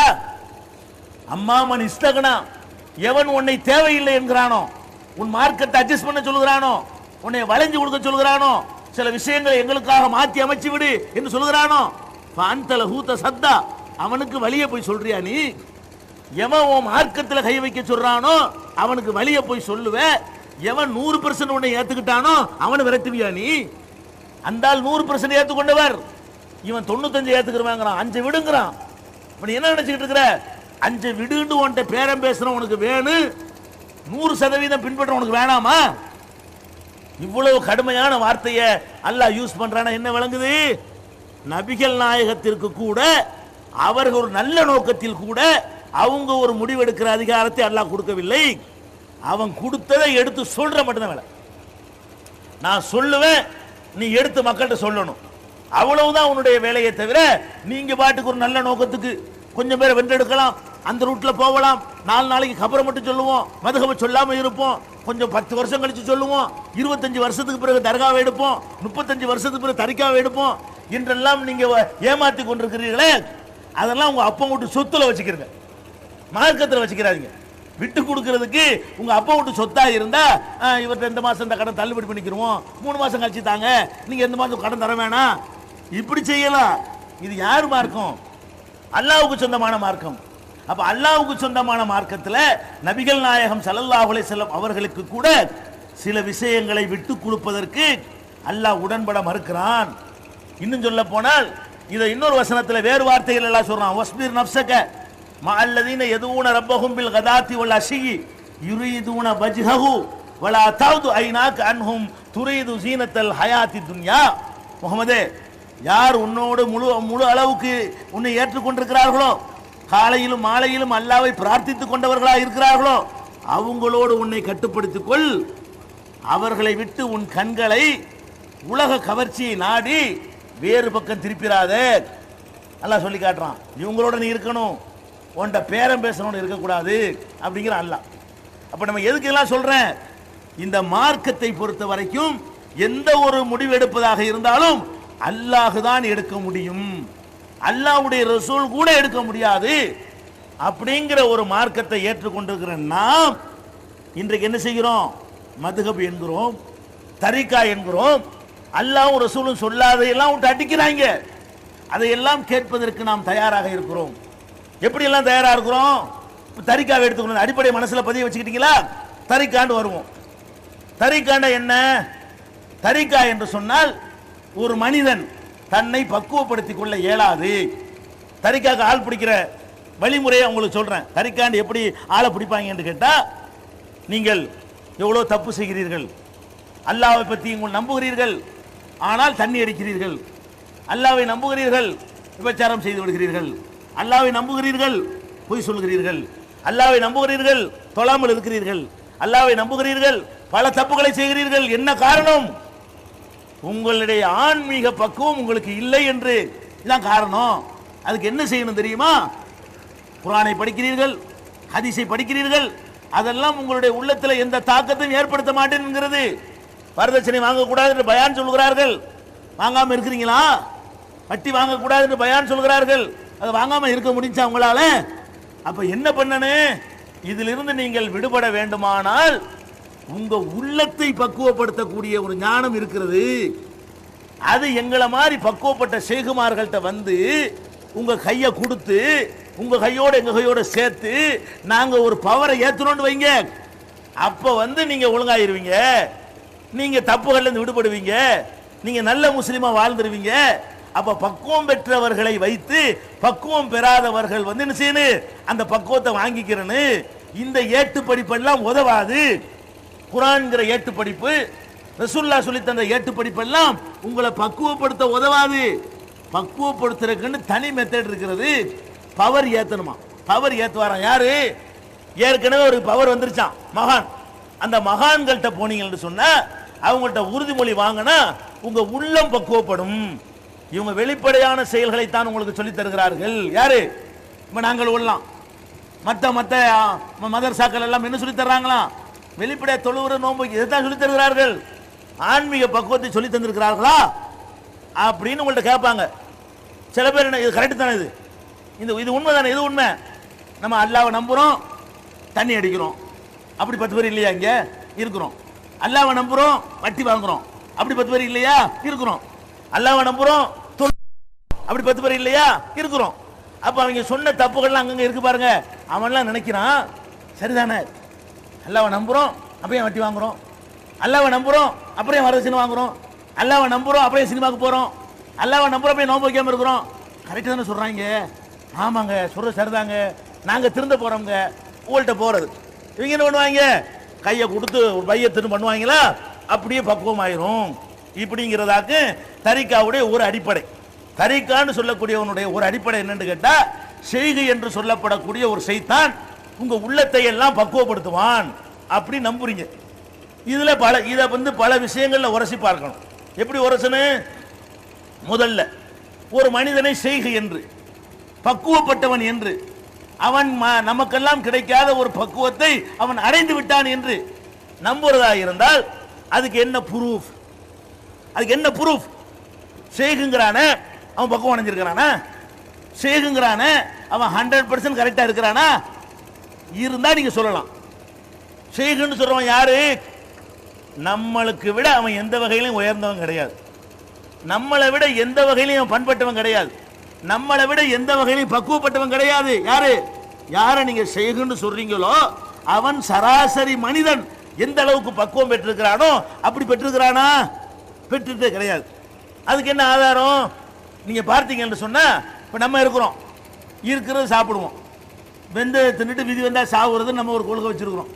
வெந்தயம் ஏதாவது கிடைச்சே சாப்பிட வேண்டியது, நேரம் வரும்போது செத்து போயிட வேண்டியது அப்படின்னு நம்ம வாழ்க்கையை வாழ்ந்து கொண்டிருக்கிறோம். இந்த செய்கன் இருக்கான் பாருங்க, இவன் எப்படி? பழைய சோறு திங்க மாட்டான், சாதாரண ஒயிட் ரைஸ் திங்க மாட்டான், சாம்பார் சோறு அவனுக்கு பிடிக்காது. செய்கிறவன் எப்படி சாப்பிடணும்? அந்த ஊர்லயே நல்ல பணக்காரன் ஊடியது, நல்ல டேஸ்டா சமைக்கிற ஊடியது, எங்க வகை வகையா ஆக்கி கொஞ்சம் பொரிச்சு கொஞ்சம் வறுத்து கொஞ்சம் கறிக்கு கொஞ்சம் இப்படி எவன் வீட்டில் வச்சிருப்பான், எத்தனை வகையான பதார்த்தங்களை வச்சிருப்பான், இப்படி எல்லாம் பார்த்து தேடி தேடி போய் திங்கிறான. அடை எங்க நாக்க கட்டுப்படுத்தின அளவுக்கு கூட உன் நாக்க உனக்கு கட்டு, நீ என்னடா பக்குவப்பட்டு கேட்க வேணாமா? நீங்க இவர் நம்மளுக்கு பக்குவப்படுத்த போறாராம். அடை நீ அலையிற நாக்குக்கு, நீ அலையிற எங்க நாக்கை விட உன் நாக்கு ரொம்ப தேடுத, எங்களை விட நல்லா திங்கிறிய மேயிறிய அப்படின்னு சிந்தித்து பார்த்தீர்களே. ஆனால் முதல்ல நீ எங்கள்கிட்ட பையத்து வாங்கடா, எங்களை மாதிரி வாழ்க்கையை நீ கத்துக்க. நாங்க பழைய சோறு தின்னுட்டு படுக்கிறோம்ல, அப்படி படுத்து காட்டு, நீ பக்குவம் பெற்று நாங்க ஒத்துக்கிறோம். பழைய சட்டையை போட்டுக்கிட்டு ஒரு சட்டைக்கு மறு சட்டை இல்லைன்னு வாழ்றமே, அப்படி வாழ்ந்து காட்டுறா. நீ பக்குவம் பெற்று அடிச்சுக்கிறோம், நாங்க ஒத்துக்கிறோம். உனக்கு வெள்ளையில ஒரு அழுக்குப்படக்கூடாது, ஒரு வேர்வை படக்கூடாது, அப்படி நீட்னஸா நீ இருக்க விரும்புற. ஒரு மூட்டை தூக்குவியா, ஒருத்தனுக்கு உதவி செய்வியா, ஒரு சாக்கடையில் உளுந்து கிடக்கிற ஒருத்தனை கை தூக்கி விடுவியா? நீங்க செய்வீங்க, செய்வானா? போய்கிட்டே இருக்கிறீங்க, சாக்கடையில் செய்கும் வர்றாரு, நீங்களும் முறியது போய்கிட்டு இருக்கிறீங்க. ஒருத்தன் சாக்கடையில் உளுந்து விட்டான், நீங்க என்ன பண்ணுவீங்க? ஐயோ பையன் உளுந்துட்டான்னு கையை விட்டு தூக்கி ஆளை பண்ணுவீங்க. செய்க என்ன பண்ணுவாரு? போய்கிட்டே இருப்பாரு. ஏன் அவனெல்லாம் தொடலாமா? இவர் யாரு, அவன் யாரு? அடே பாவி, நீ பக்குவப்பட்ட ஆளாடா. ஒரு மனுஷன் சாக்கடையில் விழுந்திருக்கிறான், அவனை போய் கை கொடுத்து தூக்கணும்னு நினைச்சியா? நீ என்னடா செய்கு என்று கேட்டோமா? அதே மாதிரி படுத்து தூங்குறோம், இங்க மலையில உட்கார்ந்து இருக்கிறீங்க, புற்ற மலை உங்க தலையில. ஏன் இதெல்லாம் பக்குவப்பட்டிருக்கிறீங்க, சகிச்சுக்கிட்டு இருக்கிறீங்க. நம்ம ஒரு நல்ல விஷயத்தை ஏற்றுக்கொண்டு இருக்கிறோம், அதுக்காக இதை சகிச்சுக்கிடுவோம், கொஞ்சம் கஷ்டமா இருந்தாலும் பரவாயில்லை இப்படின்னு பக்குவப்பட்டிருக்கிறீங்க. குற்றமலையில் படுத்து தூங்குறவன்லாம் இருக்கிறான், வீடு இல்லாம பிளாட்பாரத்தில் படுத்து தூங்குற மக்கள் கோடானு கோடி மக்கள் இருக்கிறாங்க. ஒரு குடிசையிலேயே கொண்ட குடிசை இல்லாம இருக்கிறவன் இருக்கிறான், குடிசைக்குள்ளே 4 குடும்பம் வசிக்கிறவன்லாம் இருக்கிறான். இந்த சேகுமார்களை எந்த சைத்தானையாவது ஒரு குடிசையில தங்க வைக்க இயலுமா? இந்த இடத்துல பாயை போட்டு கொடுத்து அவன் தூங்குவான். அவன் சீக கூட்டிட்டு வா, உங்களுக்குள்ள ஒரு பாயை போடுவோம், அவன் மட்டும் தூங்கிட்டு பார்ப்போம். சீக்க நான் ஒத்துக்கிறேன், அவனுக்கு தூக்கம் வராது. ஏன்? 1.5 முழத்து குஷன் இருக்கணும், ஏசி இருக்கணும், பலவிதமான ஏற்பாடுகள்லாம் இருக்கணும், அத்தனை ஒரு பக்கம் வீசணும். அந்த மாதிரி பணக்காரன் உடையது அந்த வீட்டு தான் தேடி போய் செய்க தங்குவாரு. இவனெல்லாம் செய்கா, இவனெல்லாம் உங்களை பக்குவப்படுத்த போறாங்களா? அடே உன் மேனிய, உன் தோளுடைய சுகத்தை உனக்கு கட்டுப்படுத்த இயலல, உன் நாக்குடைய நரம்பை உனக்கு கட்டுப்படுத்த இயலல. நீங்க எல்லாம் என்னடா எங்களை கட்டுப்படுத்த வந்துட்டீங்கன்னு கேட்டீங்களா? அப்ப மனுஷன் ஒரு மனுஷன் இன்னொரு மனுஷனை பக்குவப்படுத்துவான் என்பது 2வது டாபிக். அவன் பக்குவப்பட்டிருக்கான் என்பதற்கு என்ன ஆதாரம் கேட்டா சொல்லுவீங்க, என்ன பக்குவப்பட்டிருக்கான்? நீங்க எல்லாம் சட்டை போட்டீங்கன்னா அவன் ஜிப்பா போடுவான். பக்குவத்துக்கு என்ன ஆதாரம் வச்சுக்கிறீங்க? 1/2 மீட்டர் துணி தான் ஆதாரம், வித்தியாசம். நமக்கு 2.5 மீட்டர்னா 3 மீட்டர், இவ்வளவுதானங்க. நீ மகான்கிறீங்களே, செய்குங்கிறீங்களே, அவனுக்கு உங்களுக்கு என்ன வித்தியாசம்? உங்களை மாதிரி தான் சோறு திங்கிறான், உங்களை விட நல்லா திங்கிறான், உங்களை மாதிரி தான் ட்ரெஸ் போடுறான், உங்களை நல்லா போடுறான், உங்களை மாதிரி தான் தூங்குறான். அப்ப எல்லா வகையிலையும் உன்னைய மாதிரி இருக்கிறான், உன்னை விட மட்டமா இருக்கிறான், உன்னை மாதிரி இருக்கிறான், இல்லைன்னா உன்னை விட மட்டமா இருக்கிறான். அப்புறம் என்ன செய்கு? என்ன செய்கு ஜிப்பா இருக்குல்ல, 1/2 மீட்டர் கூட இருக்குல்ல, அடே 1/2 மீட்டர் கூட இருக்கிறதுங்கிறத தவிர அவன்கிட்ட என்னத்தை பார்த்த சொல்லு. பக்குவப்படுத்துற செய்குன்னு சொல்றிய, அவங்கிட்ட நீ பார்த்தது என்ன? என்னத்துல பார்த்துட்டீங்க? அதே மூஞ்சி, அதே உடம்பு, அதே மாதிரி பலவீனம், அதே மாதிரி எல்லாம் இருக்கிறது. ஸ்பெஷலா அவன்கிட்ட என்ன கண்ட? ஒரு தலப்பாவை கண்டிருப்ப, 1/2 மீட்டர் துணி கீழே, தலையில ஒரு 7 முழ துணி. இந்த 7 முழ துணியை வாங்கினா மகானா? இது எவன் ஆகிடலாம் மகானா? இதுக்கு என்ன இவன்ட்டே பையத்து வாங்கன்னு ஒரு ஜவுளி கடைக்கு போனா முடிஞ்சு வச்சு கதை. இந்த மகான் ஆகுறதுக்கு முறிதா வாங்கணும். 7 மீட்டர் துணியை வாங்கி தலையில சுத்துனா மகானா? ஒரு தலப்பா கட்டி இருக்கிறான், 1/2 மீட்டர் துணி அதிகமா போட்டிருக்கிறான். இவன் என்னடா பக்குவப்பட்டான்? இன்னைக்கு சிந்திச்சு பார்க்க மாட்டீங்களா? என்ன பக்குவப்பட்டுட்டான்? உன்னிடத்தில் இல்லாத என்ன அவங்கிட்ட இருக்கிறது சொல்லு பாப்போம். நப்ச ஜெயிச்சுட்டானா? ஆசாபா ஜெயிச்சுட்டானா? இன்னும் சொல்ல போனா இவனை கொன்ற லீலைகள் இருக்க, சுப்ஹானல்லாஹ், அந்த விஷயம் தான் ஒருத்தனை உரசி பார்க்கிறது. இவங்க சொல்றான பக்குவப்பட்டு பொம்புளை விஷயத்துல தேரணும் ஒருத்தன், அவன் தான் பக்குவப்பட்டிருக்கான்னு அர்த்தம். ஒரு பெண்ணோட தனித்து ஒருத்தன் இருந்தால் 3வது ஷைத்தான். இதுல யாருக்கு விதிவிலக்கு இல்லை மார்க்கத்தில். ஆனானப்பட்ட யூசுப் நபி ஒழுக்கத்தின் சிகரம், அவர் அந்த அம்மா கவுத்த பாக்குது. அல்லாஹ் சொல்லி காட்டுகிறான், வலக்கத் ஹம்மத் பிஹி வ ஹம்ம பிஹா, அவளும் அவரை நாடி விட்டார், அவரும் அவளை நாடி விட்டார். யூசுப் நபியே சரணம் அடைஞ்சிட்டார். எப்படி? பொம்பளை கையை பிடிச்சி இழுக்கும் பொழுது, தனிமையை இருக்கும் பொழுது, யாருமே இல்லைங்கும் பொழுது, அந்த பொம்பளை தன் மீது அதிகாரம் செலுத்துகிற எஜமானியா இருக்கும் பொழுது என்னவாகுது? அப்படியே ஒரு மாதிரி, அவருக்கு ஒரு மாதிரி ஆகுது.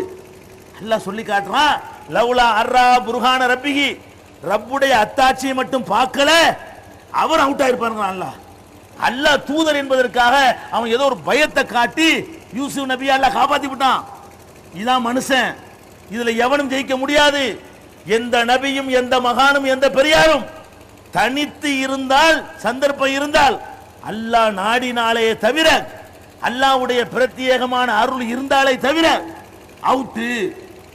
அந்த சந்தர்ப்பங்களை தவிர்த்து கொண்டால் தான் நம்ம காப்பாற்றிக் கொள்ள முடியும்.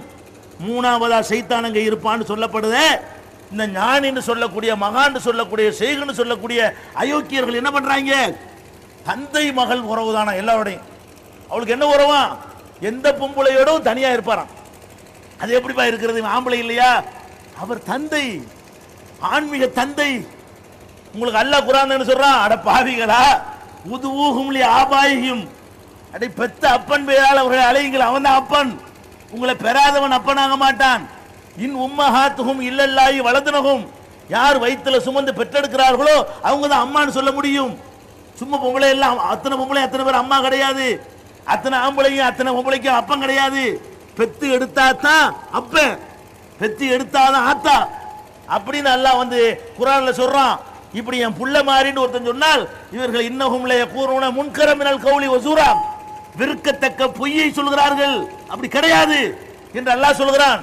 இந்த பாவிகள், பண்பட்ட பாவிகள் என்ன செய்யறார்கள் தெரியுமா? உங்களை மகளை கொண்டாந்து கொடுங்க, உங்க பொண்டாட்டியை கொண்டாந்து கொடுங்க, உங்க தங்கச்சியை கொண்டாந்து கொடுங்க, நாங்க பக்குவப்படுத்த போறோம். என்னடா பக்குவப்படுத்த போறீங்க? பக்குவப்படுத்துறேன்னு ஓட்டிக்கிட்டு போன கேஸ்லாம் நிறைய இருக்குது.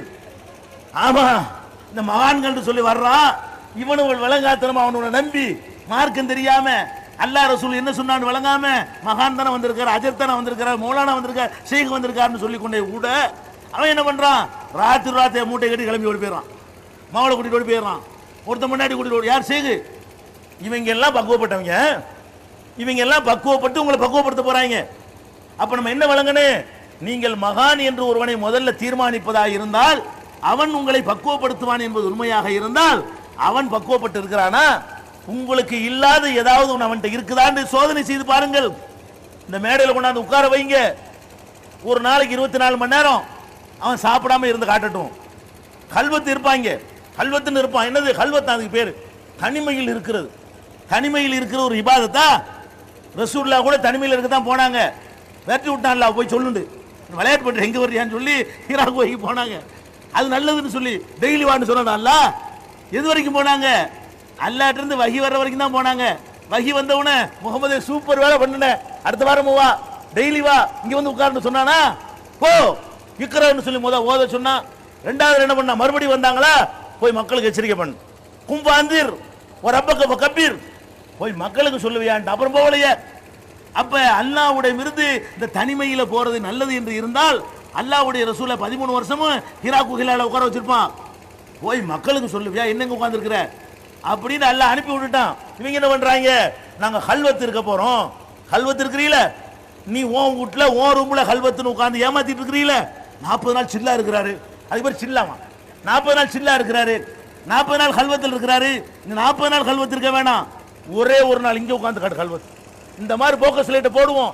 24 ஹவர்ஸ் பச்சை தண்ணி குடிக்க கூடாது, ஒரு பருக்க போக கூடாது. உன் வீட்டுல உட்கார்ந்து ஜன்னல் வழியா வரும், கொல்லப்புறமா வரும், வேற பக்கமா வரும். அடே நீ திங்கிறியா திங்கலையான்னு இந்த மாதிரி போக்கஸ் லைட்டை போடுவோம். ஊர் மக்கள் உட்காருவோம். நீ 40 நாள் இருக்க வேணாம், 24 மணி நேரம் இருடா. இருப்பியா? ஒண்ணுக்கு போகாம இருப்பியா? தண்ணி குடிக்காம இருப்பியா? திங்காம இருப்பியா?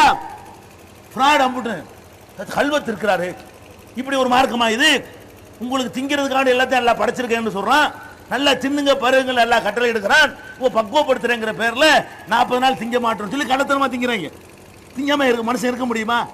40 நாள் இருக்க இயலுமா? அப்ப இந்த மாதிரியான ஒரு கள்ள வேலை செய்துதான் உங்களை ஏமாத்திட்டு இருக்கானே தவிர அவங்கிட்ட எந்த சிறப்பும் கிடையாது, என்ன பக்குவமும் கிடையாது, எந்த பவரும் கிடையாது.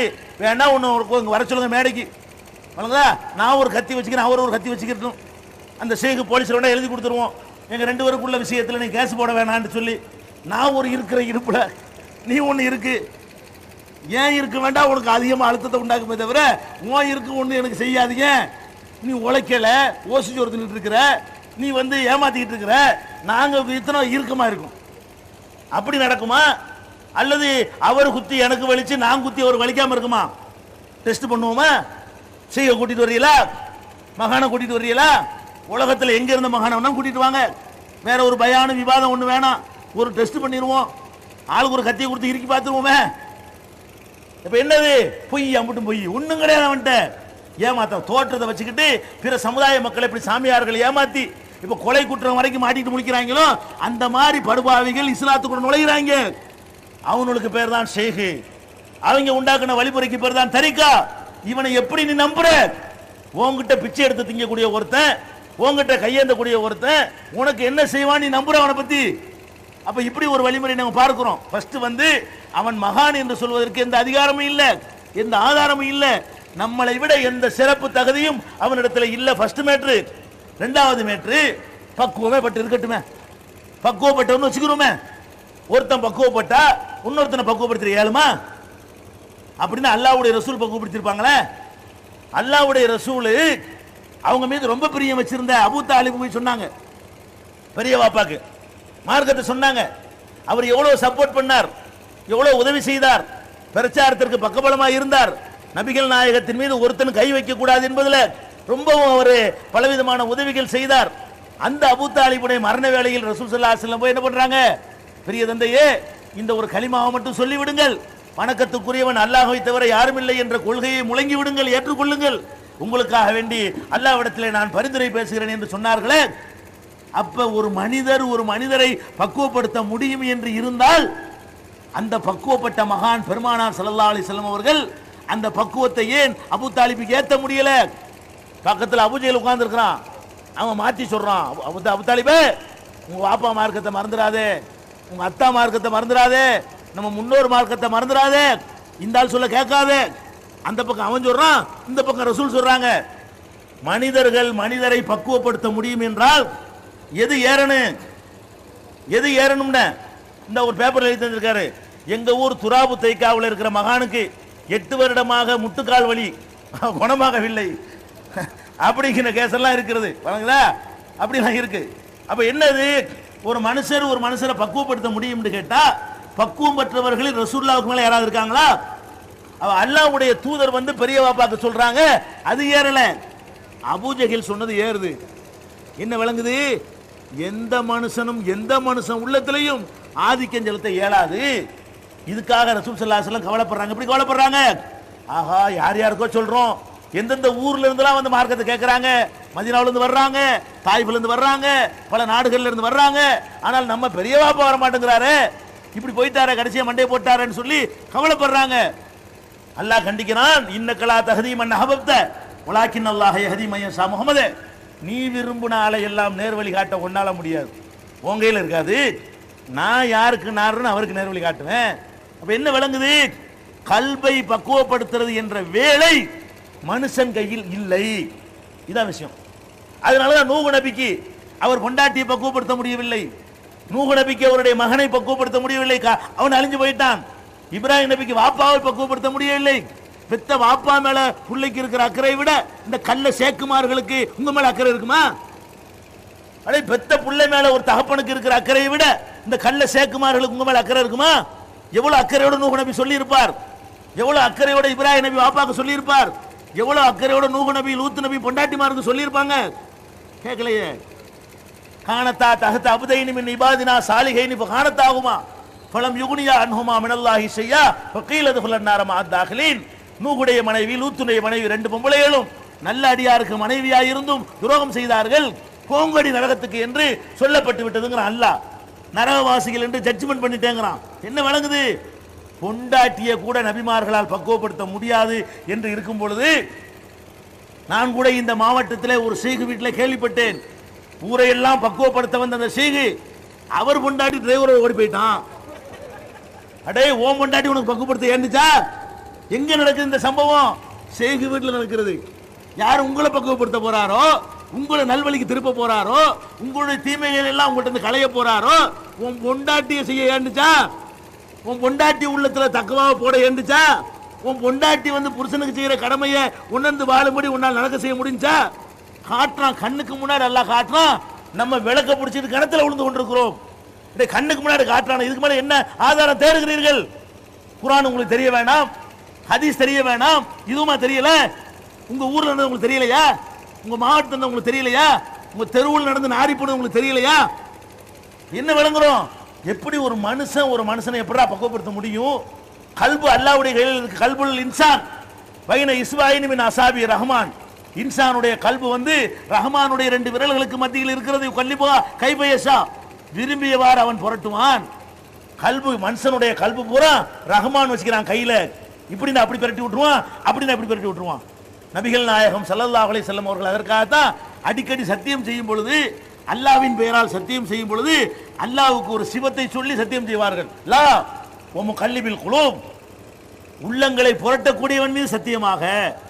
ஒரு செய்தியை பேசும் பொழுது நான் சொல்றது உண்மைதான், நான் சொல்றது தப்பு தான், நான் இதை செய்வேன், நான் இதை செய்ய மாட்டேன் என்று ரசூல் ஸல்லல்லாஹு அலைஹி வஸல்லம் அவர்கள் அல்லாஹ் பேர்ல சத்தியம் செஞ்சா எப்படி செய்வாங்களா? அதிகமா வ முகல்லிபில் குலூப், உள்ளங்களை புரட்டான அவன் மீது சத்தியமாக. என்ன அர்த்தம்? யா அல்லாஹ், நீ தான் உள்ளங்களை புரட்டக்கூடிய ஆளு. யா முகல்லிபல் குலூப், ரசூலுல்லாஹ் ஓதுன துவா. கல்புகளை புரட்டக்கூடியவனே, சப்பித் கல்பி அலா தீனிக்க, உன்னுடைய தீனில் என்னுடைய உள்ளத்தை உறுதியாக்கி வை. அப்ப கல்பு யார் கையில? அல்லாஹ்வுடைய கையில. ரசூல் ஸல்லல்லாஹு அலைஹி வஸல்லம் அவர்களை பற்றி அல்லாஹ் சொல்லி காட்டுகிறான், வலவுலா அன் தப்பத்னாக லகத் கித்த தர்கன இலைஹும் ஷையன் கலீலா. முஹம்மதே, உன்னைய நான் உறுதிப்படுத்தி இருக்காவிட்டால் நீனே தடமாறி இருப்பேங்கிறான் அல்லாஹ். ரசூலுல்லாஹ்வுடைய உள்ளமே ரசூலுல்லாஹ் கையில இல்லையா? அல்லாஹ் சொல்றான், முஹம்மதே, உங்க உள்ள உங்க கையில இல்ல, நான் புடிச்சு நிப்பாட்டி வச்சிருக்கிறேனாக்கு, நான் நிலைப்படுத்தி இருக்காவிட்டால் லகத் கித்த தர்கன இலைஹும் ஷையன் கலீலா, அவங்க பக்கம் கொஞ்சம் சாஞ்சிருப்பீங்க, கொஞ்சம் வளைஞ்சு கொடுத்திருப்பீங்க, நான் புடிச்சு நிப்பாட்டி வச்சிருக்கிறேங்கிற அல்லாஹ். அப்ப நபிகள் நாயகம் ஸல்லல்லாஹு அலைஹி வஸல்லம் அவர்கள் தம்முடைய உள்ளத்தை பக்குவப்படுத்துகிற அதிகாரத்தையாவது பெற்றிருந்தார்களா என்றால் அதையும் கொடுக்கலன்னு அல்லாஹ் சொல்றான். நீங்க என்ன பண்றீங்க? இந்த ஷேக் என்ற பெயரில் உலா வருகிற சைத்தான்கள் நம்மை பக்குவப்படுத்துவார்கள், நம்முடைய உள்ளங்களை பண்படுத்துவார்கள், நம்மளை நல்லவர்களாக மாற்றுவார்கள் என்று நம்புகிறீர்களே, இது இஸ்லாமா? இதான் தீனா?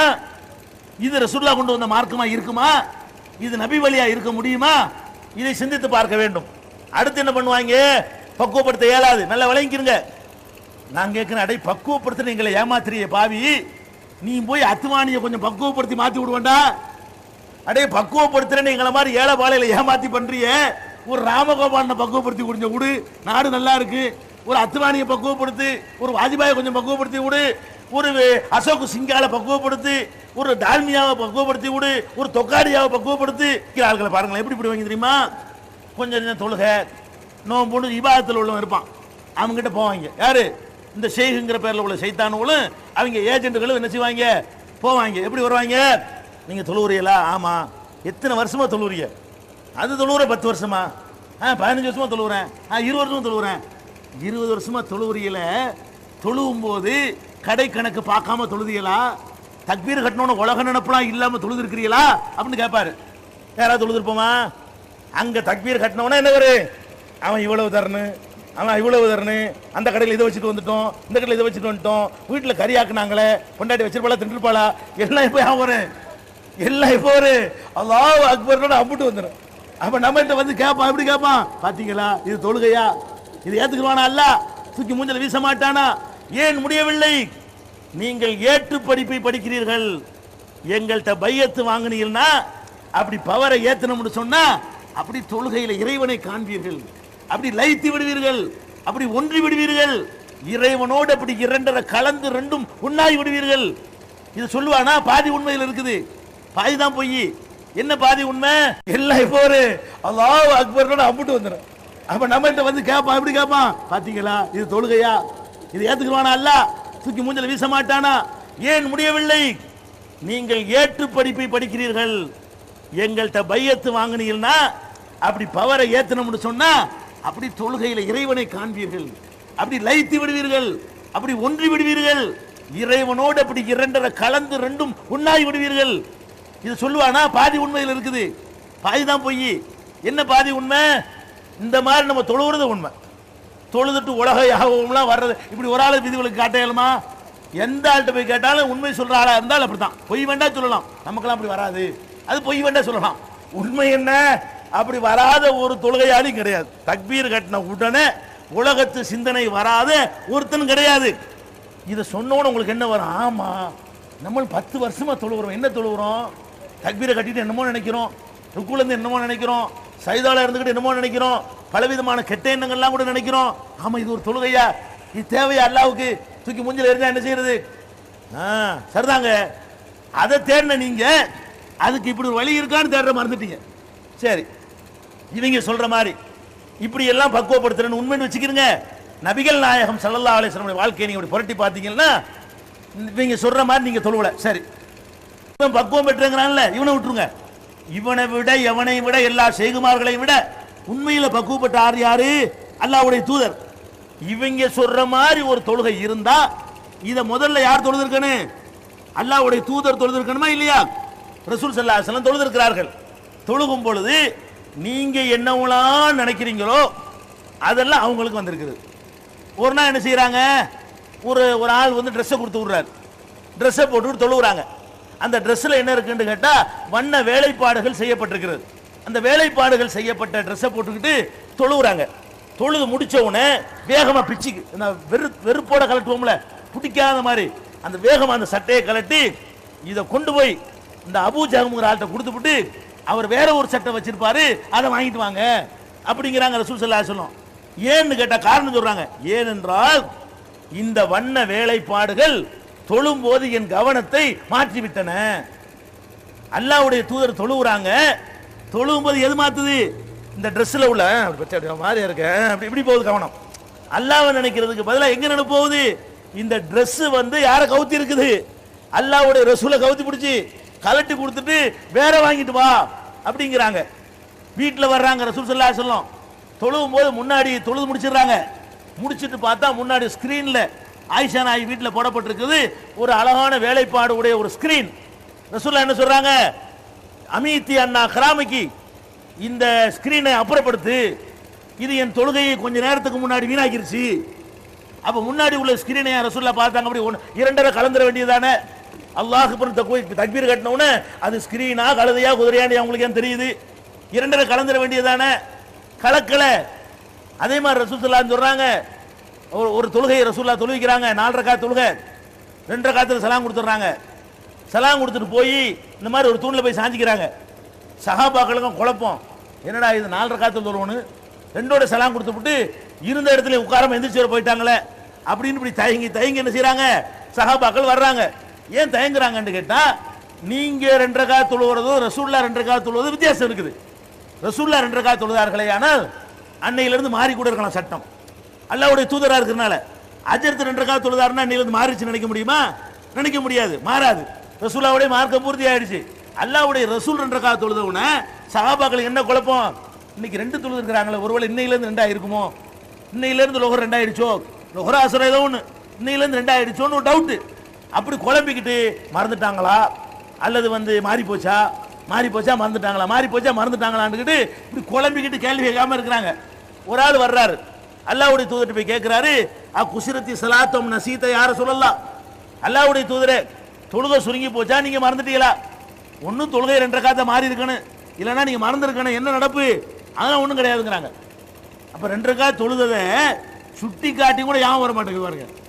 அப்ப என்ன யாவத்தில் தொழுதாங்கன்னு கேட்கலுமா? இது போய் அல்லாஹ்வுடைய ரசூல் அல்லாஹ்வை தொழுகிறாங்க, அப்ப நாளை கரெக்டாக தொழுதுற வேண்டியதானே? ரசூல் என்ன செய்யறாங்க? இந்த மாதிரி சைத்தான் தொழுகையில நுழைஞ்சு உங்களை என்ன செய்து விடுவான் என்றால், சைத்தான் பண்ணிருக்காங்க, என்ன செய்வான் என்றால் லா எதிரி கம்சல்லா, எத்தனை தொழுதான் என்று அவனுக்கே தெரியாத அளவுக்கு ஆக்கி விடுவான். இந்த நிலை ஒருவருக்கு ஏற்படுமையானால் சலாம் கொடுத்து விட்டு 2 சஜ்தா செய்யவும் சொல்லி அறிவுரையும் சொல்றாங்க, செஞ்சியும் காட்டுறாங்க. என்ன விளங்குது? 2 கலந்து தொழுகிறது என்ற ஒரு மெத்தேடு மார்க்கத்தில் இல்லை, அப்படி முடியாது, அப்படி யாரும் தொழுது கிடையாது. நபிகள் நாயகம் ஸல்லல்லாஹு அலைஹி வஸல்லம் சொல்றாங்க, நான் நீண்ட நேரம் தொழ வேண்டும் என்று போய் இமாமத்தில் நிற்பேன். நிற்கும் பொழுது என்ன ஆகும்னு கேட்டா, ஒரு குழந்தையின் அழுகை சத்தம் எனக்கு கேட்கும்.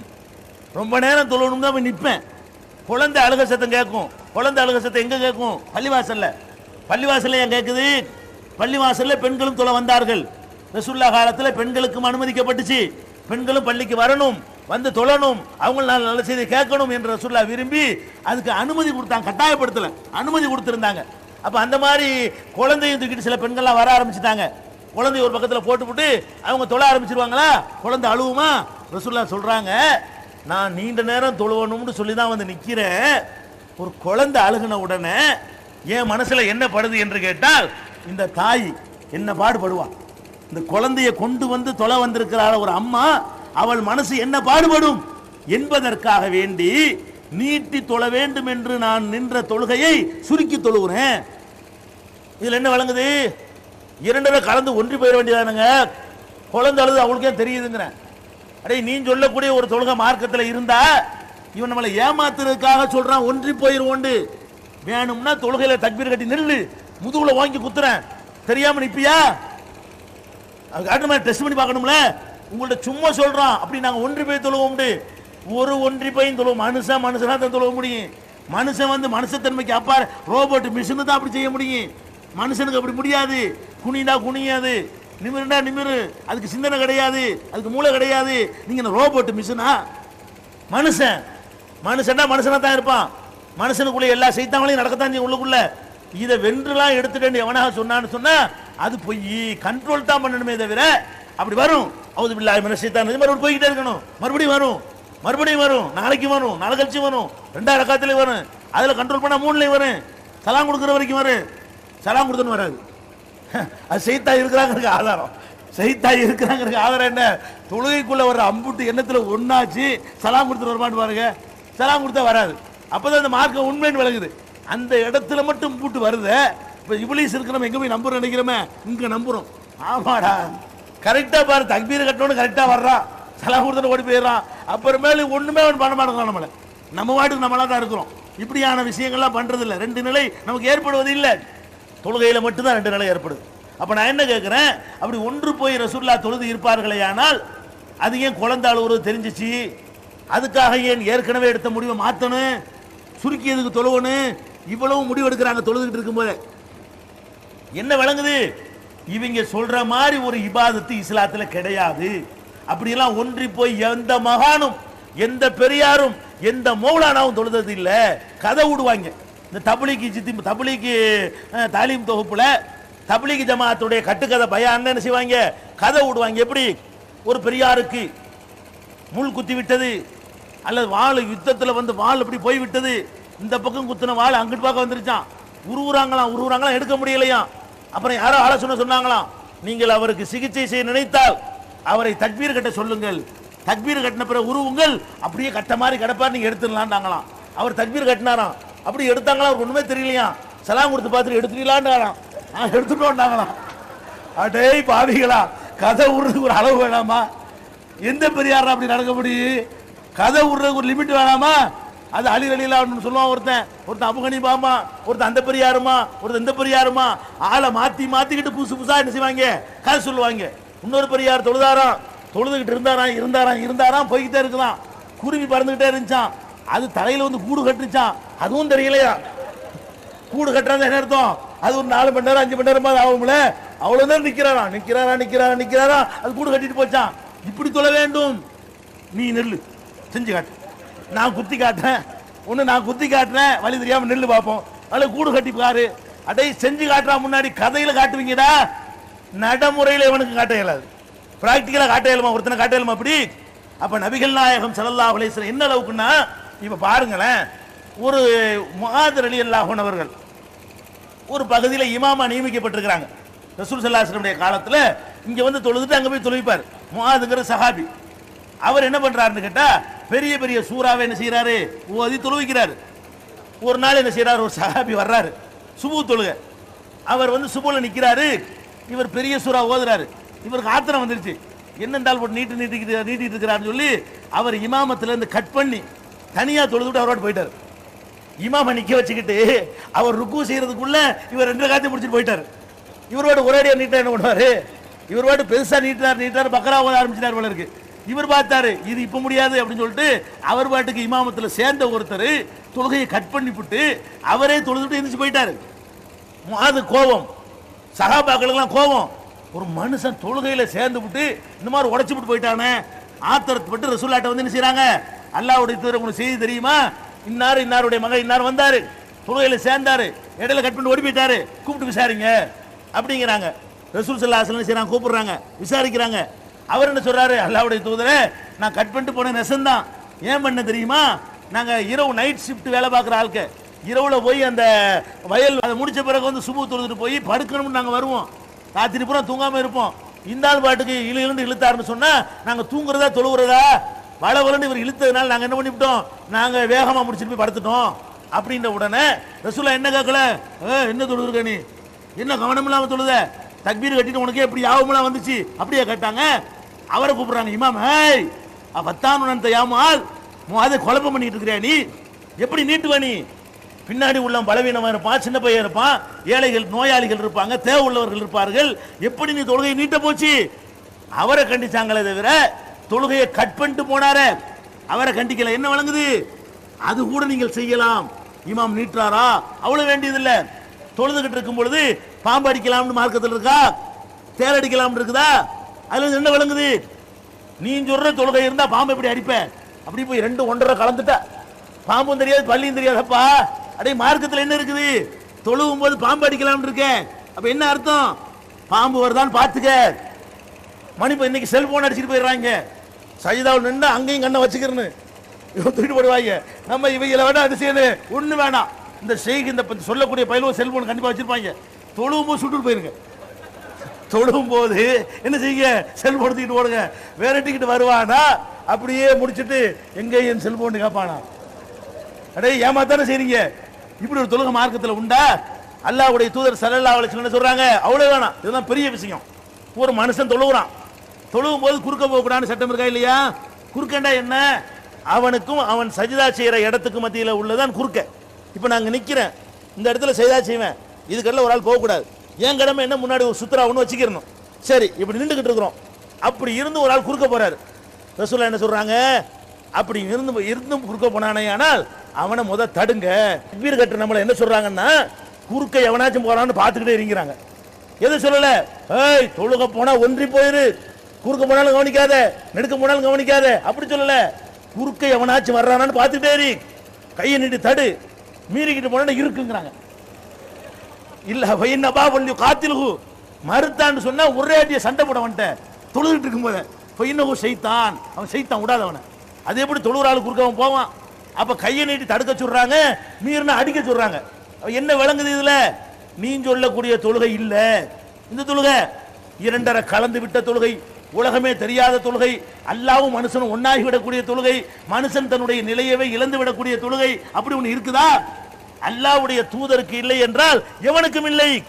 எத்தனையோ சந்தர்ப்பங்கள் நம்ம பார்க்கிறோம், நபிகள் நாயகம் ஸல்லல்லாஹு அலைஹி வஸல்லம் தொழுகிறாங்க, பக்கத்துல வந்து இப்னு அப்பாஸ் வந்து இடதுபுறமா நிக்கிறாரு, ராத்திரி நேரம் வீட்டுல தொழுகிறாங்க, இரவு தொழுக. அவர் என்ன பண்றாரு, இப்படி இடது பக்கமா வந்து நிக்கிறாரு. அப்ப ரசூலுல்லாஹ் என்ன செய்யணும், ஓன் தொழுதா என்ன செஞ்சிருக்கணும், இப்படி நின்று ஒன்றும் தெரியக்கூடாது. இப்னு அப்பாஸ் வந்ததும் தெரியக்கூடாது, நின்றதும் தெரியக்கூடாது. தொழுதுகளும் முடிச்சுட்டு பார்த்து என்னப்பா அங்க நிக்கிறேன்னு கேட்டிருக்கணும்.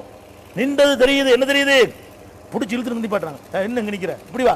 தொழுதுகிட்டு இருந்த ரசூலுல்லாஹ் என்ன பண்றாங்க, இடது பக்கம் நிக்கிறவர் பிடிச்சி இழுத்துக்கிட்டு, காதை பிடிச்சி இழுத்துட்டு வந்து இப்படி வந்து நில்லு, இந்த வலது பக்கம் நிப்பாட்டுறாங்க. இப்ப என்ன வழங்குது, வந்து நிக்கிறது தெரியுது, பிடிச்சி இழுத்துட்டு வர்றாங்க. அதை விடுங்க, ரசூலுல்லாஹ்வுடைய ஒரு பேத்தி. எதுக்கு இதெல்லாம் சொல்றேன், இந்த சம்பவங்களை எல்லாம் இந்த பாவிகள், இந்த மூடர்கள் அறிந்திருப்பார்களே, ஆனால் இப்படி உங்களை ஏமாத்துவாங்களா, இதை சொல்லி உங்களை கெடுப்பாங்களா, இதை சொல்லி நாங்க பக்குவப்படுத்த போறோம்னு சொல்லுவாங்களா? நபிகள் நாயகம் ஸல்லல்லாஹு அலைஹி வஸல்லம் பேத்தி உமாமா, ஜெயினப் அவர்களுடைய மகள் உமாமான்னு ஒரு பேத்தி இருந்தது.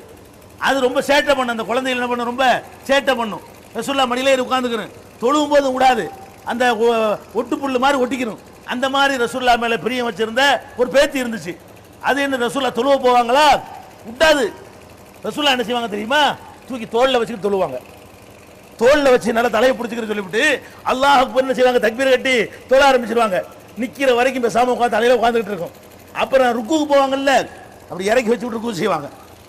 இறக்கி வச்சுவிட்டு அப்ப ஏன் இது என்ன தொழுகை, இது என்ன தொழுகைன்னு கேட்கிறேன். உன் பார்வையில் பார்த்தா தொழுகை இல்லைன்னு நீ, அல்லாஹ்வுடைய தூதர் இப்படி தான் தொழுது இருக்கிறாங்க. அப்ப நம்ம என்ன விளங்குறோம், மனுஷன் வந்து மனுஷ நிலையை மாற்றிவிட்டு தொழுகிறது என்ற தொழுகை ஒரு இபாதத்து கிடையவே கிடையாது இஸ்லாத்தில். அப்படி எவனா சொன்னா ஏமாத்துறான், அப்படி நிஷ்டையில் இருக்கிறாரு, தவத்தில் இருக்கிறாரு, ஒண்ணுமே தெரியாது, எல்லாம் கட்டுக்கதை, ஃப்ராடு, பித்தலாட்டம், மோசடி. அவனை டெஸ்ட்டுக்கு நிப்பாட்டினா, சோதனைக்கு நிப்பாட்டினா அவன் ஒரு ஃப்ராடுக்காரன் நிரூபித்து விட முடியும்.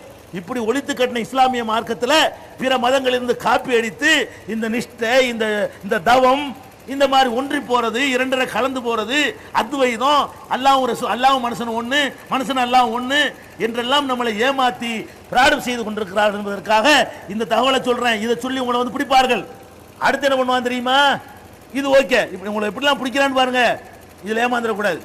அவன் சொன்னான் என்ன பண்ணணும், நீ நெசமா ஒன்றி போயிருக்கிறியா, உன்னை நாங்கள் டெஸ்ட் பண்ணி பார்க்கட்டுமா, ஒரு கத்தினால தொழுகையில் நிற்கும் போது முதுகுல குத்தி காட்டட்டுமா, நீ வலிக்காம நின்று காட்டுறியா, ஆடாம நின்று காட்டுறியா, அசையாம நின்று காட்டுறியான்னு கேட்கணும். அப்புறம் வாயை திறக்க மாட்டான். அடுத்து என்ன செய்வாங்க, இந்த தரிக்காங்கிற பேர்ல ஒருத்தனை செய்கணும் கொண்டாந்து வச்சு அவங்கள வந்து பூஸ்ட் பண்ணுவதற்கு இன்னொரு வாதத்தை வைப்பாங்க. என்ன வாதம், இஸ்லாத்துல ரெண்டு ஞானம் இருக்கிறது. ஒன்னு வந்து நீங்க எல்லாம் படிக்கிற ஏட்டு படிப்பில் உள்ள ஞானம், இன்னொரு ஞானம் இருக்கிறது, அதுக்கு பேர் மெஞ்ஞானம். அது எப்படி விளங்காது, படிச்சு விளங்காது, ஏட்டுல படிக்க இயலாது அப்படின்னு சொல்லிவிட்டு அந்த ஞானத்தை நீங்கள் பெறுவதாக இருந்தால் ஒரு பெரியார்கிட்ட தவம் பெற வேண்டும் சொல்லி அதுக்கு சில ஆதாரங்களை கொண்டாந்து உங்கள்கிட்ட போடுவாங்க. என்ன போடுவாங்க, முதல்ல எடுப்பாங்க ஹிலர் நபி, மூசா நபி, ஹிலர் நபி இருக்காங்கல்ல, மூசா நபிக்கும் ஹிலர் நபிக்கு நடந்த அந்த சம்பவம் இருக்கு பாருங்க, அதை கொண்டாந்து உங்கள்கிட்ட விடுவாங்க. எப்படி விடுவாங்க பாத்தீங்களா, மூசா நபி எவ்வளவு பெரிய நபி, அல்லாஹ்ட்ட இருந்து வஹி வந்துச்சு, தௌராத் வேதத்தை அல்லாஹ் அவர் கொடுத்திருந்தான், அவ்வளவு பெரிய சிறந்த ஒரு நபியாக அல்லாஹ் ஆக்கியிருந்தான். ரசூலுல்லாஹ்வை மாதிரி ஆட்சி அதிகாரத்தை அவர் கொடுத்தான் அல்லாஹ். அவரை பத்தி தான் குர்ஆன்ல அதிக இடத்துல எல்லாம் சொல்லி காட்டுகிறான், அதிகமான அத்தாட்சிகளை அவர் கொடுத்திருந்தான். அப்படி எல்லாம் இருந்த ஒரு நபி வந்து வஹி பெற்றிருந்தும் கூட, வேதத்தை பெற்றிருந்தும் கூட, இன்னொரு வகையான இல்மை அவருக்கு அல்லாஹ் கொடுக்கவில்லை. அந்த இல்மை அறிந்து கொள்வதற்காக வேண்டி அல்லாஹ் என்ன பண்றான், ஹிலர் ஒரு ஆள்கிட்ட அனுப்பி வைக்கிறான். அங்க போகிறார், அவர் மூசாவுக்கு தெரியாத பல ஞானங்களை கற்றுக் கொடுக்கிறார். அதில் என்ன விழுகிறது, நபி என்ற அடிப்படையில் கிடைக்கிற இல்மை விட, ஞானத்தை விட ஹிலர் நபிங்கிற நபி இல்லையா, அவர் வலியா, மகானா, மகான் என்ற முறையிலே தவம் செய்து பெற்றிருக்கார் பாருங்க. அவருக்கு மறைவானதெல்லாம் தெரியும். மூசா நபிக்கு என்ன தெரியாது, மறைவு தெரியாது. முதுகுக்கு பின்னாடி நடக்கிறது மூசாவுக்கு தெரியாது, அடுத்த ஊரில் நடப்பது மூசாவுக்கு தெரியாது. ஹிலருக்கு தெரிஞ்சிச்சா இல்லையா அப்படின்னு கேட்டு அந்த சம்பவத்தை எடுத்துக்கொண்டு வைப்பாங்க. ஆமா, அந்த சம்பவம் நடந்த உண்மைதானே. மூசா நபி ஹிலர் நபி சம்பவம் தெரியுமா இல்லையா? மூசா நபி அவர்கள் மக்கள்கிட்ட பிரச்சாரம் பண்ணிக்கிட்டு இருக்கும் பொழுது ரொம்ப அறிந்தவர் யாருன்னு ஒருத்தர் கேட்பாரு. மூசா நபி என்ன பண்ணுவாங்க, நான் தான்ருவாங்க. அப்படி சொல்லியிருக்க கூடாது. என்ன பண்ணியிருக்கணும், அது அல்லாஹ்வுக்கு தான் தெரியும்னு அவங்க சொல்லி இருக்கணும். அவங்க என்ன பண்ணிடுவாங்க, நான் தான் உள்ளதுல ரொம்ப அறிவாளி அப்படின்வாங்க. அந்த சமுதாயத்தில் அவர் தான் அறிவாளி, இருந்தாலும் அது அல்லாஹ்வுக்கு பிடிக்கல. நான் தான் அறிவாளின்னு சொன்னது அல்லாஹ்வுக்கு பிடிக்காதனால, அப்படியா விஷயம், நீங்க இந்த நாட்டில் போங்க, அவர்கிட்ட 4 செய்தியை தெரிஞ்சுக்கிட்டு வாங்க, இப்போ உங்களை விட அவர் அறிவாளின்னு காட்டுறேன் அப்படின்னு எல்லாம் அனுப்பி வச்சிடறான். வந்தா அந்த ஹிலருன்ற ஆள் உட்கார்ந்துருக்காரு. 2 பேரும் சீடர்களோட வர்றாங்க. ஹிலருங்கிறவர் உட்கார்ந்துருக்கிறாரு. உட்கார்ந்த உடனே அதுலேயே வருது, அந்த ஹதீஸ்ல, புகாரில் வரக்கூடிய ஹதீஸ்ல வரும், இவங்க சொல்றதெல்லாம் பொய்ங்கிறதுக்கு ஆதாரம். வந்தவனை கேட்பாரு, அஸ்ஸலாமு அலைக்கும் பாரு. யாரு? மூசா நபி. யார்கிட்ட போய்? ஹிலர்கிட்ட போய் சொல்லுவாரு. ஹிலர் என்ன பண்ணணும்? வாங்க மூசா, உங்களை தான் எதிர்பார்த்து கொண்டிருந்தேன், இப்பதான் அல்லாஹ் எனக்கு சொன்னான் அப்படின்னு சொல்லணும். நீ என்னப்பா சலாமலாம் சொல்ற, இது எப்படி உனக்கு தெரியுங்கிறார். அவர் யாருன்னு இவருக்கு தெரியல. என்ன செய்யறாருன்னு கேட்டா, எப்படி இந்த அஸ்ஸலாமு அலைக்கும்ங்கிறிய இதெல்லாம் ஒரு நபிக்கு தானே தெரியும், அல்லாஹ்வுடைய மார்க்கத்தை பெற்றவருக்கு தானே தெரியும், நீ அறிமுகம் இல்லாத ஆளா இருக்கிறிய, நீ வந்து அஸ்ஸலாமு அலைக்கும் சொல்றிய அப்படின்னு சொல்லி அவர் கேட்கிறாரு. அவர் மூசா நபி சொல்றாங்க, நான் தான் மூசா அப்படிங்கிறாங்க. உடனே அவருக்கு என்ன தெரிஞ்சுக்கணும், ஓ அந்த மூசா நீங்க தானா அப்படின்னு கேட்டிருக்கணும். இவர் திருப்பிட்டு கேட்கிறாரு, மூசா பனி இஸ்ராயில், இந்த பனி இஸ்ராயிலுக்கு ஒருத்தர் வந்தா சொல்றாங்க, அவர் தானே நீங்க அப்படின்னு கேட்கிறாங்க. ஆமாங்கிறாரு. அடுத்து ஹிலர் கேட்கிறாரு, ஃபமா ஷானுக, என்ன விஷயமா வந்திருக்கிறீங்க? இதெல்லாம் புகார்ல வருது. என்ன விஷயமா வந்து, என்ன என்ன அர்த்தம்? அப்ப இவர் யாருன்னு தெரியல, இவர் முஸ்லிமான்னு தெரியல, பேரை சொன்னவனையும் தெரியல, எதுக்கு வந்திருக்காருன்னு தெரியல. என்ன கேட்கிறாரு? ஃபமா ஷானுக, எதுக்கு இப்போ வந்திருக்கிற? இந்த மாதிரி அல்லாஹ் வர சொன்னா வந்திருக்கிறேன். ஓ அப்படியா? அப்படின்னா வா. இது என்ன விளங்குது? ஹிலர் நபிக்கு ஒண்ணுமே தெரியலன்னு விளங்குது. எது தெரியல? பக்கத்தில் நிக்கிற ஒரு ஆளை முகம் தெரியுது, அவர் யாருங்கிறது தெரியல. இதுதான் ஹிலர் நபி. இவங்க என்ன பண்றாங்க? அவருக்கு பெரிய மகத்தான ஞானம் இருந்துச்சு. என்ன ஞானம் இருந்துச்சு?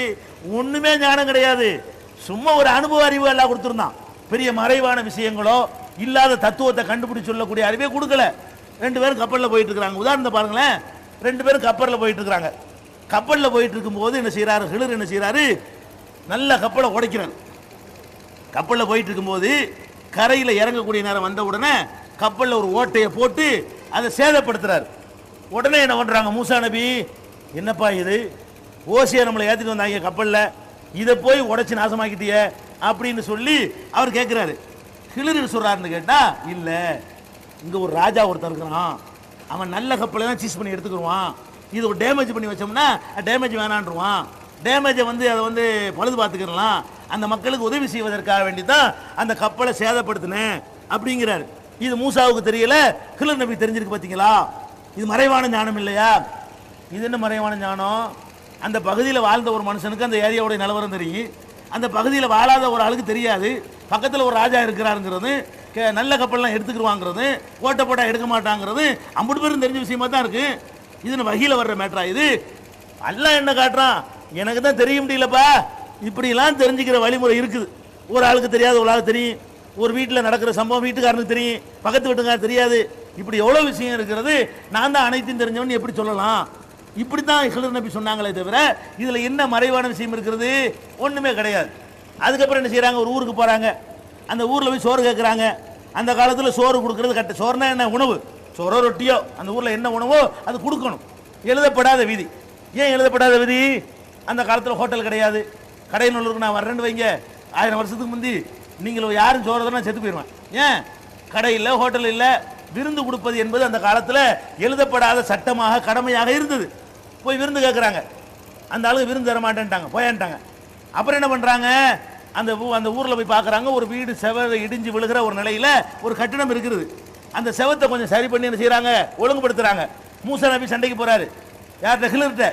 என்னப்பா இது, நல்லா இந்த ஊருக்கு வந்தால் சோறு கூட தர மாட்டேன்ட்டாங்க, இந்த ஊரில் உள்ள ஒரு செவத்தை நிமித்தி வைக்கணுமா? இந்த ஊருக்காரங்களுக்கு உதவி செய்யணுமா? சோறாச்சும் தந்தாங்களா அப்படின்னு சொல்லி கேட்குறாரு. அப்போ ஹிலர் நபி என்ன சொல்கிறாங்க? இல்லை இல்லை, இது கீழே ஒரு புதையல் இருக்குது, இப்போ விழுந்துருச்சுன்னு சொன்னால் அந்த புதையலை வந்து அடுத்தவங்க எடுத்துக்கிடுவாங்க, இது நல்ல ஒரு நல்லடியாருடைய பிள்ளைகளுக்கு சொந்தமானது, அவங்க பெருசாக போய் எடுத்துக்கிறேன்னு அந்த செவத்தை நிமித்தி வச்சோம்னு சொன்னால் அந்த புதையல் காப்பாற்ற அப்படின்னு சொல்லிட்டு அவர் காரணம் கற்பிக்கிறார். உடனே காட்டு. பார்த்தீங்களா, இது மூசாவுக்கு தெரிஞ்சதா? யாருக்கு தெரிஞ்சிருக்கிறது? ஹிலர் நபிக்கு தெரிஞ்சிருக்கிறது. சரி, ஹிலர் நபிக்கு இதெல்லாம் தெரிஞ்ச அந்த ஊரில் சோறு தர மாட்டானே தெரியல. அது அல்லாஹ் என்ன சொல்றான்னு கேட்டா, இஸ்தத்தாமா அகலகாண்டு வருது. 2 பேரும் போய் ஊரில் சோறு கேட்டாங்க. ஏன் இவருக்கு மறைவானலாம் தெரியும் தானே? சோறு கேட்டால் தரமாட்டான்னு சொல்ல வேண்டியதானே? சோறு கேட்டாங்களாம். அபவ் ஐயோ லைஃபுகுமா, சோறு கொடுக்கறதுக்கு அந்த ஊருக்காரங்களாம் மறுத்துட்டாங்கலாம் வருது. அப்போ ஹிலர் நபிக்கு எது தெரியல? செவத்துக்கு கீழே இருந்த புதையல் தெரிஞ்சிச்சு. இந்த ஊருக்காரன் சோறு கேட்டால் தரமாட்டாங்கிறது தெரியல. கேட்காம போக வேண்டியதானே? இந்த ஊருக்கு போனால் சோறு தர மாட்டாங்கன்னு என்னதே ஆல்ரெடி தயார் பண்ணிட்டு வர வேண்டியதானே? கட்டி சொத்தை கண்டுட்டு வர வேண்டியதானே. இந்த ஊரில் கிடைக்கான்னு தெரியணுமா இல்லையா? தெரியாது. மனுஷன் தான். இது யாருக்கும் தெரியும். அந்த ஊரில் அந்த குடும்பத்துக்கு தெரிஞ்சவங்களாக இருந்தா, நண்பர்களாக இருந்தா, அந்த குழந்தைகளை பற்றி அறிந்தவர்களாக இருந்தா அது கீழே ஒரு சாமான் இருக்குது அப்படிங்கிற ஒரு செய்தியை மனிதர்கள் வாயிலாக கூட அறிந்திருக்க முடியும். அப்போ இதை வச்சுக்கிட்டு ஞானம்ங்கிறாங்க. என்ன ஞானம் இருக்குது இதில்? நீங்கள் சொல்லக்கூடிய ஞானம் உண்மையாக இருந்தால் சோறு தர மாட்டாங்கிற ஞானம் ஏன் தெரியல? இதெல்லாம் ஒரு ஆதாரமா?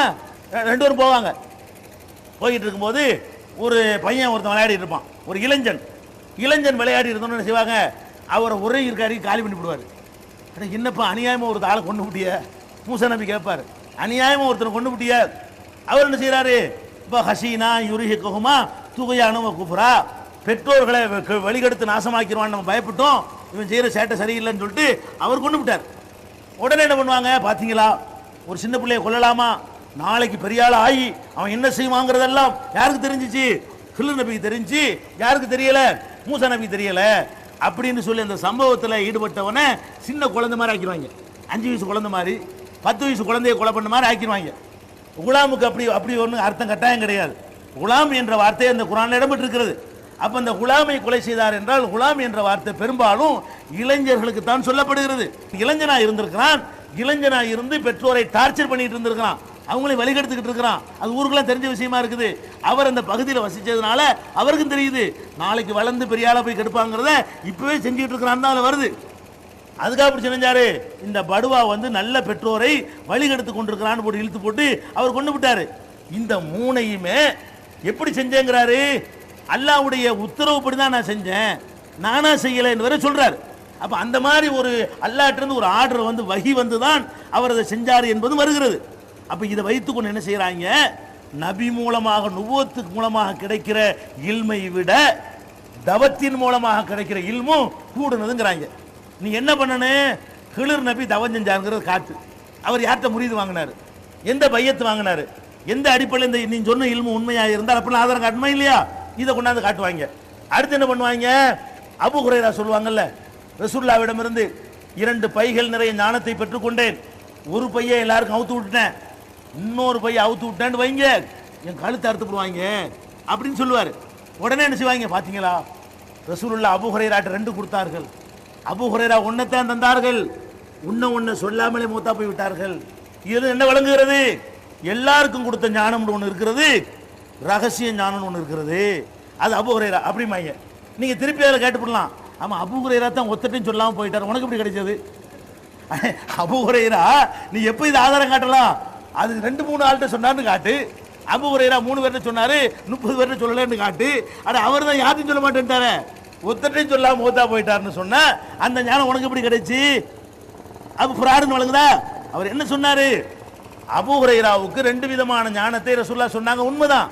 எந்த ஞானம், ஒன்று இபாதத்து தீனு வணக்க வழிபாடுகள் சம்பந்தப்பட்ட ஞானம், இன்னொரு ஞானம் என்னன்னு கேட்டா எதிர்காலத்தில் நடக்கக்கூடிய சில நிகழ்வுகள், அதுக்கு மார்க்கத்து சம்பந்தம் இல்லை, இவன் ஆட்சிக்கு வருவான், அவன் ஆட்சியில் இது நடக்கும், இவன் ஆட்சியில் அது நடக்கும் அப்படின்னு சில செய்திகள், இதுல மார்க்கத்துக்கு எந்த சம்பந்தமும் இல்லை. இதை சொல்லி இருந்தார்னு சொன்னா அன்றைய ஆட்சியாளர்கள் கருத்தை அறுத்துப்பாங்க. அன்றைய ஆட்சியாளர்கள் செய்கிற அக்கிரமத்தை பற்றி அபூ ஹுரைரா முன்னறிவிப்புன்னு சொன்னார்னு வைங்க, ஆளை காலி பண்ணியிருப்பாங்க. அதைத்தான் அவர் மறைச்சாரே தவிர அவர் மார்க்கத்தை மறைக்கவே இல்லை. அனைவருக்கும் பொதுவாக ரசூலுல்லாஹ் கொடுத்த செய்தி எதையுமே அவர் மறைக்கவே இல்லை. அவர் தான் அதிகமாக ஹதீஸ் அறிவிச்ச சஹாபியா இருந்தார். அதை பற்றி கூட அந்த காலத்தில் விமர்சனம் பண்ணாங்க, அக்ஸர் அபூ ஹுரைரா, அபூ ஹுரைரா நிறைய சொல்றாருங்கிற. அதுக்கு அவர் பதில் சொன்னாரு, நான் நிறைய சொல்றேன், வாஸ்தவம் தான். 2 காரணம். ஒரு காரணம் என்னன்னு கேட்டா, நீங்க எல்லாம் வியாபாரத்துக்கு போய் சம்பாதிச்சுட்டு இருந்தீங்க, நான் பள்ளிவாசல்ல கடந்தவன், ரசூலுல்லாஹ்ட்ட அதிகமாக கேட்டவன் அதிகமாக அறிவிக்க இயலும், நீ உன் தொழிலுக்கு வியாபாரத்துக்கு போயிட்டு இருந்த. 2வது காரணம், அல்லாஹ்வுடைய வேதத்தில் 2 வசனம் இருக்கிறது, மார்க்கத்தை மறைப்பவர்களுக்கு கடுமையான தண்டனை என்று அந்த வசனங்கள் சொல்கிறது, அதுக்கு பயந்து தான் அறிவிச்சுக்கிட்டு இருக்கிறேனே தவிர நிறைய அறிவிக்கணுங்கிறதுக்கான அறிவிக்கல அப்படிங்கிறார். இப்போ என்ன விளங்குது, அபூ ஹுரைரா மார்க்கத்தை மறைக்க மாட்டார், மார்க்கம் என்று எதையாவது அல்லாஹ்வோ ரசூலோ சொல்லி இருந்தால் அது அப்படியே மக்கள்கிட்ட வைக்கக்கூடியவர் தான், மார்க்கத்துக்கு சம்பந்தம் இல்லாத சில செய்திகளை தான் அவர் மறைத்திருக்கிறார், அது யாருக்கும் தேவையில்லாத விஷயங்கள். இப்படி விளங்குறதை விட்டுவிட்டு அபூ ஹுரைராவுக்கு 2 இல்மு இருந்துச்சு, ஒரு இல்மு சொன்னாரு, ஒரு இல்மு சொல்லல, அதை நாங்க சொல்ல போறோம்னா உனக்கு எப்படி தெரியும், அதை சொல்லு. அடுத்து என்ன பண்ணுவாங்க, அலி ரலியல்லாஹு எந்த தரிக்கா எடுத்து பாருங்களேன், எல்லா கள்ள பயிலும் என்ன பண்ணுவான்னு கேட்டா அங்க கொண்டே முடிப்பான். எங்க கொண்டே முடிப்பான்? எல்லாம் அலி. சாதிரியா தரிக்கான்னு எடுத்துக்கிறங்க. ஓன் செய்கை யாரு, ஓன் செய்கை யாரு, ஓன் செய்கை யாரு, ஓன் செய்கை யாருன்னு போனா அப்படியே போய் ஹசன் பஸ்ரி வருவார் இடையில, அப்துல் கார் ஜிலானி வருவார் கண்டிப்பா. அவருக்கு தாண்டி எப்படி போனா ஹசன் பஸ்ரி வருவார். அப்படி இன்னும் கொஞ்சம் தாண்டி போனீங்கன்னா அலின்னு வந்து முடிச்சு விடுவாங்க. அலி மர்மம் இல்லையா? அதுக்காக வேண்டி ரசூலுல்லாஹ் என்ன பண்ணாங்க, சிறப்பான சில விஷயங்களை அவருக்கு மட்டும் சொன்னாங்க. பயான்ல பண்ண விஷயத்தான் நீங்க ஹதீஸ் சொல்லிட்டு இருக்கிறீங்க, குர்ஆன் சொல்லிட்டு இருக்கிறீங்க. பொதுமக்களுக்கு சொன்னது, தேர்ந்தெடுக்கப்பட்ட அடியார்களுக்கு சொன்ன விஷயம் இருக்குதே, அதெல்லாம் மர்மவனுக்கு சொல்லி வச்சிருந்தாங்க. அந்த மர்மம் என்ன பண்ணார் தெரியுமா? வேண்டப்பட்ட ஆட்களை தேர்ந்தெடுத்து சொல்லி கொடுத்தாரு. அவர் தேர்ந்து பெற்றவங்க அடுத்தவங்களுக்கு சொன்னாங்க. அப்படியே தான் எங்களுக்கு வருதுமாங்க. இது யார் சொல்லுவான்? சாதிரியாவும் இப்படித்தான் சொல்லுவான், காதிரியா இப்படித்தான் சொல்லுவான், சிஸ்தியா இப்படித்தான் சொல்லுவான், சுகரவர்தியா இப்படித்தான் சொல்லுவான், நக்ஷபந்தியா இப்படித்தான் சொல்லுவான், நூறுஷா இப்படித்தான் சொல்லுவான். எல்லா தரிகா காரணம்னு சொல்லி முடிக்கிறது என்னன்னா, அப்படியே போய் அப்துல் கார் ஜிலானிக்கு போய், அப்படியே ஹசன் பஸ்ரிக்கு போய், அப்படியே அலிட்ட கொண்டே முடிச்சிருவாங்க. இந்த கட்டுக்கதை நேத்து வந்தது இல்ல, அலி ரலியல்லாஹு அன்ஹு காலத்துல விட்டாங்க இந்த கதையை. இவங்க விட்டது இல்ல, இவங்களுக்கு அப்ப அந்த காலத்துல இருந்திருக்கானுவோ. அலி காலத்தில் என்ன பண்ணிட்டாங்கன்னா, ரசூல் ஸல்லல்லாஹு அலைஹி வஸல்லம் உடைய மார்க்கம் ரெண்டு வகை. ஒரு மார்க்கம் அனைவருக்கும் சொன்ன மார்க்கம், இன்னொரு மார்க்கம் தேர்வு செய்யப்பட்ட வேண்டப்பட்டவர்களுக்கு மார்க்கம். அதை அலிட்ட சொல்லியிருந்தாங்கன்ட்டாங்க. சஹாபாக்களே போய் அலிட்ட போய் கேட்குறாங்க. எப்படி கேட்குறாங்க? ஹல் ஐந்தக்கும் ஷைஉன் லைஸ ஃபில் குர்ஆன், குர்ஆன்ல இல்லாத ஒரு சிறப்பு ஞானம் உங்களுக்கு இருக்குதா கேட்குறாங்க. அலி என்ன பண்றாங்க? அப்படிலாம் ஒன்றும் கிடையாது, எல்லாருக்கும் சொன்னதான் எங்களுக்கு, எங்களுக்கு பிரத்யேகமாக ரசூலுல்லாஹ் ஒன்றுமே சொன்னது கிடையாது, உங்களுக்கு சொன்னதை எங்களுக்கு சொன்னாங்க. வேணும்னா எனக்குன்னு ஒரு நாள் சொன்னாங்க தனியா, ஒருவேளை உங்களுக்கு சொல்லாமல் இருந்திருக்கலாம், அது இந்த வாள் உரையில் நான் எழுதி வச்சிருக்கிறேன் அப்படின்னு வாழை உருவி அது ஒரு பேப்பரில் தோளில் எழுதி வச்சுக்கிறாரு. அதையும் வாசித்து இதுதான் என்கிட்ட ஒரு நாள் சொன்னாங்க, ஒருவேளை இதுதான் தனி விஷயம் சொன்னீங்கன்னா இந்த இதையும் போட்டு உடைச்சு போடுறேன் அப்படின்னு அதையும் வாசி காட்டுறாரு. அதில் என்ன இருக்குது? அதாவது யார் ஒருத்தன் பிதஅத்து செய்கிறவனுக்கு அடைக்கலம் கொடுக்குறானோ அவனை அல்லாஹ் லஅனத்து செய்கிறான், யார் ஒருத்தன் அல்லாஹ்வை தவிர மற்றவர்கள் பெயரால் அறுக்கிறானோ அவனை அல்லாஹ் லஅனத்து செய்கிறான், யார் ஒருத்தன் பூமியில் இருக்கிற அடையாள சின்னங்களை மாற்றி அமைக்கிறானோ அவனை அல்லாஹ் லஅனத்து செய்கிறான். அந்த விஷயம் அதில் இருக்கிறது. அதுக்கடுத்து என்ன விஷயம் இருக்கிறது? அந்த கைதிகளை விடுதலை செய்வதற்குரிய சட்டங்கள், அதே ரசூலுல்லாஹ் சொன்னாங்கன்னு சொல்லி கேட்டுறாரு. அதுக்கடுத்து என்ன இருக்குன்னு கேட்டா, நஷ்டஈடு இருக்குல்ல, விரல வெட்டினா எவ்வளவு நஷ்டஈடு, ஒருத்தன் பல்ல ஒருத்தன் உடைச்சா என்ன நஷ்டஈடு, ஒருத்தன் மூக்க ஒருத்தன் அறுத்துட்டா என்ன நஷ்டஈடு, இதை இந்த மூணு விஷயத்தை ரசூலுல்லாஹ் என்கிட்ட சொன்னாங்கப்பா, அதையும் நான் போட்டு உடைச்சிட்டேன், இதை தவிர என்கிட்ட தனியாக ஒன்றுமே சொன்னது இல்லைன்னு சொல்லி அவர் போட்டு உடைச்ச செய்தி புகாரில் இருக்கிறது. அந்த காலத்தில் அலி பேரில் கட்டுக்கதையை விட்டு அலியே அது பொய்ன்னு சொல்லி அவர் உடைச்சி எரிஞ்சிட்டு போன பிறகு இவங்க ஞானிகள் மேதைகள்னு சொல்லி கொண்டு மறைவான ஞானம் இருக்கு, ரகசிய ஞானம் இருக்குன்னு சொல்லி ஏமாத்திக்கிட்டு இருக்கிறாங்க. இப்படி ஒரு மார்க்கத்தில் ஒன்றுமே கிடையாது. குர்ஆன்ல எது இருக்கோ அதான் இல்மு, ரசூலுல்லாஹ் என்ன சொன்னார்களோ அதான் இல்மு. அவங்க எந்த ஒன்றையும் மறைக்கல என்பதுதான் அவங்களுடைய சிறப்பு. அல்லாஹ் என்ன சொல்றான்? யா அய்யுஹன் நபியு பல்லிக் மா உன்சில இலைக்க மின் ரப்பிக்க, நபியே உமது இறைவனிடத்திலிருந்து உமக்கு அருளப்பட்டதை அப்படியே எடுத்து சொல்லிவிடு. ஃபஇல்லம் துபல்லிக் ஃபஇல்லம் தஃபல் ஃபமா பல்லகத ரிசாலத்தஹு, இதை நீ செய்யல என் தூதுத்துவத்தை நீ எடுத்து சொன்னவர் ஆக மாட்டாய். அல்லாஹ் என்ன சொல்றான்? ரப்பிடமிருந்து வந்த அத்தனையும் அத்தனை பேருக்கும் கொடு, அதான் தூதருடைய வேலை. நீங்க என்ன பண்றீங்க? அவர் அத்தனை பேருக்கும் தரல, கொஞ்சத்தை மறைச்சிட்டாரு, கொஞ்சம் தனியா வச்சுக்கிட்டாரு, வேண்டிய ஆளு கொடுத்தாருன்னா அல்லாஹ்வுடைய தூதர் மீது நீங்க என்ன செய்றீங்க? இட்டு கட்டி சொல்கிறீர்கள். ஆயிஷா நாயகி சொன்னார்கள், எவன் ஒருத்தன் முகமது ஸல்லல்லாஹு அலைஹி வஸல்லம் அவர்கள் தனக்கு அருளப்பட்ட மார்க்கத்தில் எதையாவது மறைத்து விட்டார்கள் என்று சொல்கிறானோ அவன் பொய் சொல்கிறான், அவர்கள் எதையும் மறைத்தது இல்லை. அப்படி மறைப்பதாக இருந்தால் அவர்களை கண்டித்து ஒரு வசனத்தை சூரத்துல் அஹ்ஸாப்ல அல்லாஹ் சொல்றானே அதை மறைத்திருப்பார்கள். அல்லாஹ் என்ன பண்ணிக்கிறான்? இது துஹ்ஃபி ஃபீ நஃப்ஸிக வல்லாஹு முப்தீஹி, அல்லாஹ் வெளிப்படுத்தி காட்டக்கூடிய ஒரு செய்தியை நீ மனசுல மறைக்கிறியா? தக்ஷன் நாஸ, மனுஷனுக்கு பயப்படுறியா? வல்லாஹு அஹக்கன் தக்ஷாஹு, நீ பயப்படுவதற்கு அல்லாஹ் அதிக தகுதியானவன், எப்படி நீ மறைக்கலாம் அப்படின்னு சொல்லி அல்லாஹ் கண்டிக்கிறானே அதை மறைத்திருப்பார்கள். அதை கூட போட்டு உடைத்தார்கள் ரசூல் ஸல்லல்லாஹு அலைஹி வஸல்லம். எவன் ஒருத்தன் ரசூலுல்லாஹ் வந்து தனக்கு அருளப்பட்ட செய்திகள்ல ஒன்னே ஒன்னு ஒரு சின்ன விஷயத்தை மறைத்தார்கள் என்று சொல்லுகிறானோ அவன் பொய்யன். ஆயிஷா நாயகி சொல்றாங்க, இந்த மாதிரி மக்களை ஹஜ்ஜத்துல் விதாவுல கூட்டி வைத்துக் கொண்டு இறுதி பேருரை நிகழ்த்தும் பொழுது மக்கள் எல்லாம் கேட்கிறாங்க, எப்படி கேட்கிறாங்க? அலா ஹல் பல்லகுத்து, மக்களே எனக்கு சொன்ன எல்லாத்தையும் சொல்லிட்டேனா? அங்கேருந்து 4 பேர் எந்திரிச்சுக்கிட்டு இல்ல ரசூலுல்லாஹ் மர்மூனுக்கு மட்டும் சொன்னீங்க, எங்களுக்கு சொல்லலன்னு யாராவது சொன்னாங்களா? எல்லா மக்களையும் வச்சு கேட்டாங்கல்ல, அவ்வளவு பேரையும் சாட்சியாக்கி சொன்னார்கள். அலா ஹல் பல்லகுத்து, தெளிவா நான் சொல்லிவிட்டேனா? அத்தனை பேரும் சொன்னார்கள், ஆமா அல்லாஹ்வுடைய தூதரே, ஒண்ணு கூட நீங்க மறைக்கல, அல்லாஹ் செய்து தந்த அத்தனையும் அத்தனை பேருக்கும் பொது உடைமையாக நீங்கள் ஆக்கினீர்கள்.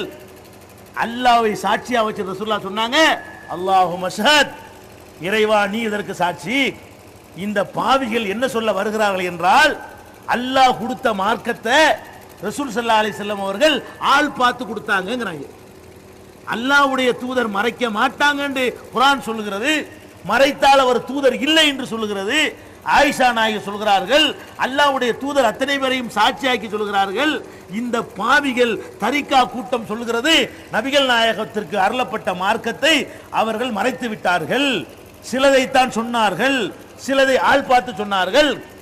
அட பாவிகளா, ஆதன்துக்கும் அலா சவா, அல்லாஹ் சொல்றான்.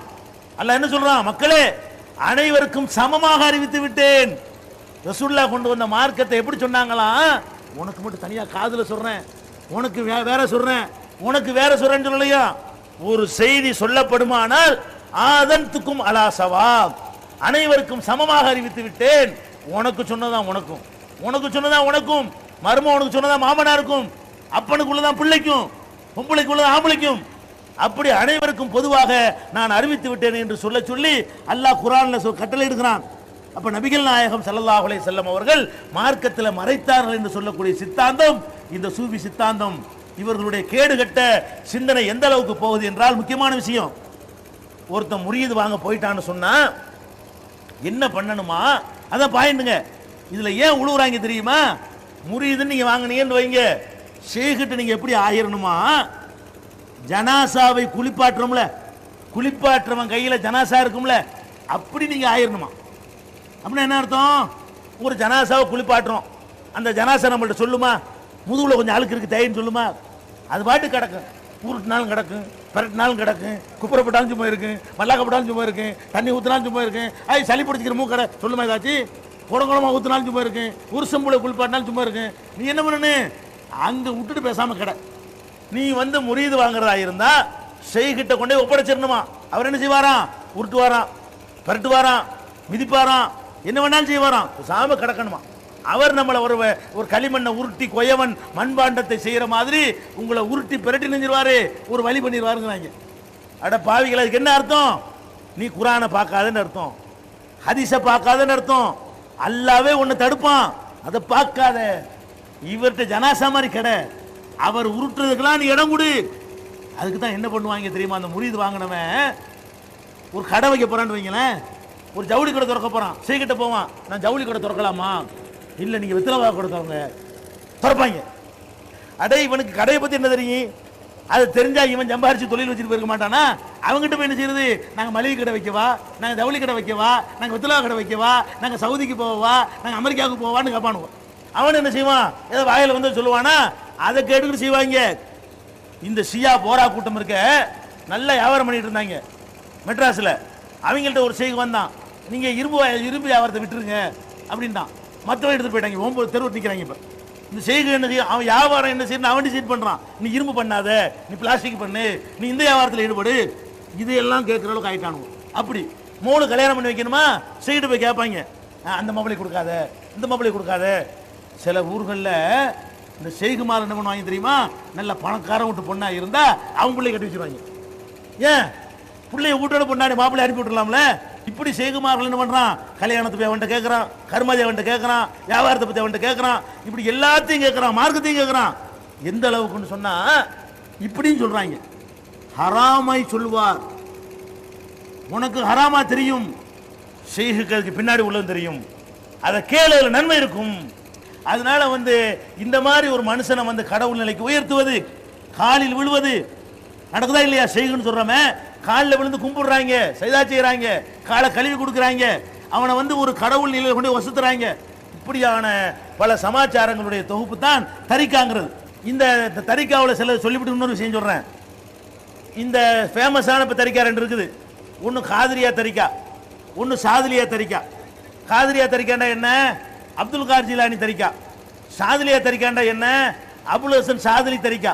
இவங்க என்ன பண்ணுவாங்கன்னு கேட்டா, எவ்வளவு கிறுக்கங்கன்னு சொல்ல வர்றேன்.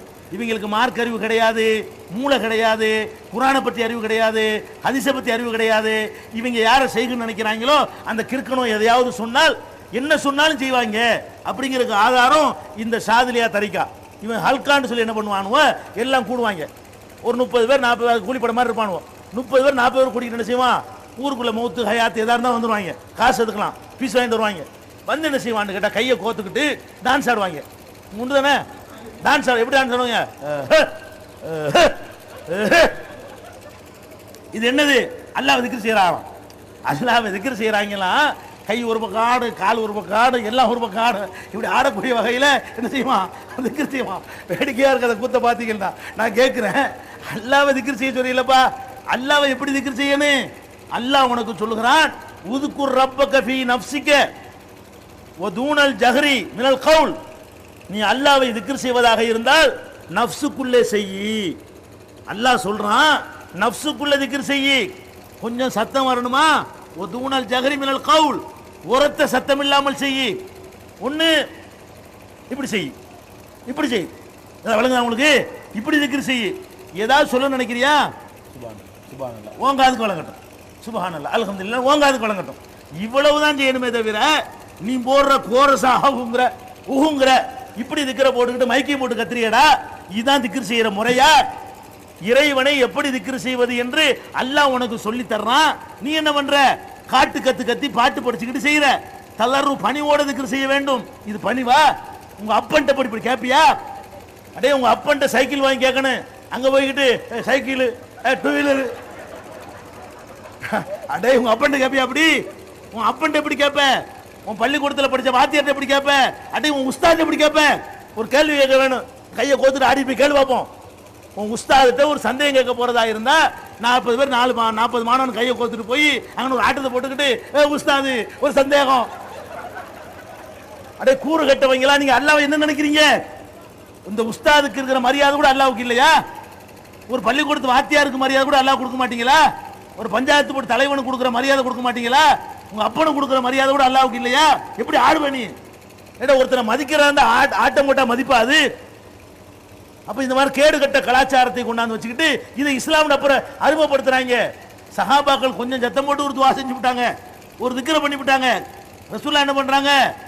இன்னக்கும் லா ததுவுன அஸம்ம, நீங்க செவிடனை கூப்பிடல, வலா காயிபன், மறைவாய் இருக்கிறவனை கூப்பிடல, பல் ததுவுன சமியம் பசீரா, அனைத்தையும் பார்த்து கொண்டும் கேட்டுக்கொண்டு இருக்கிறானே அவனை கூப்பிடுறீங்க, எது கத்துறீங்க என்று பெருமானார் ஸல்லல்லாஹு அலைஹி வஸல்லம் கண்டிச்சிருக்கிறாங்க.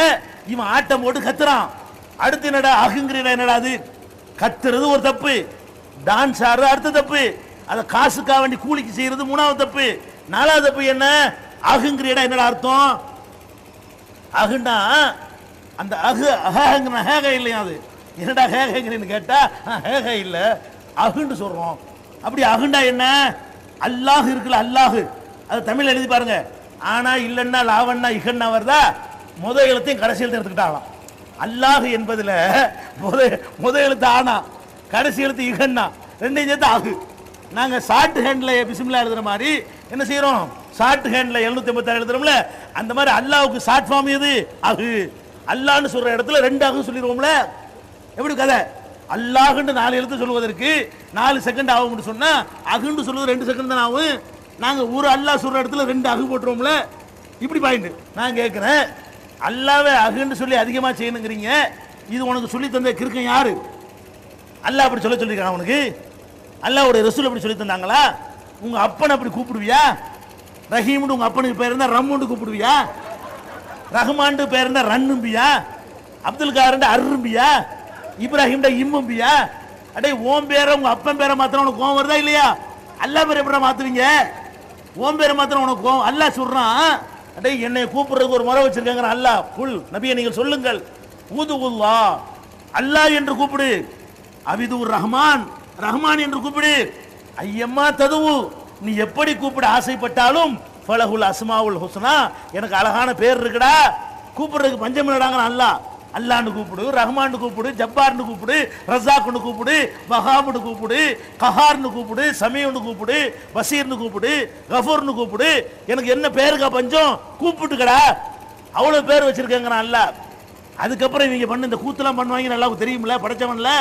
இவங்களுக்கு ஒரு ஆப்பு வைக்கணும், வதரில்லதீன யுல்ஹிதூன பி அஸ்மாயிஹி, என் பேர்ல கைவரிசை காட்டுறாங்களே இவங்களை என்கிட்ட விட்டு பாத்துக்கிறேன்.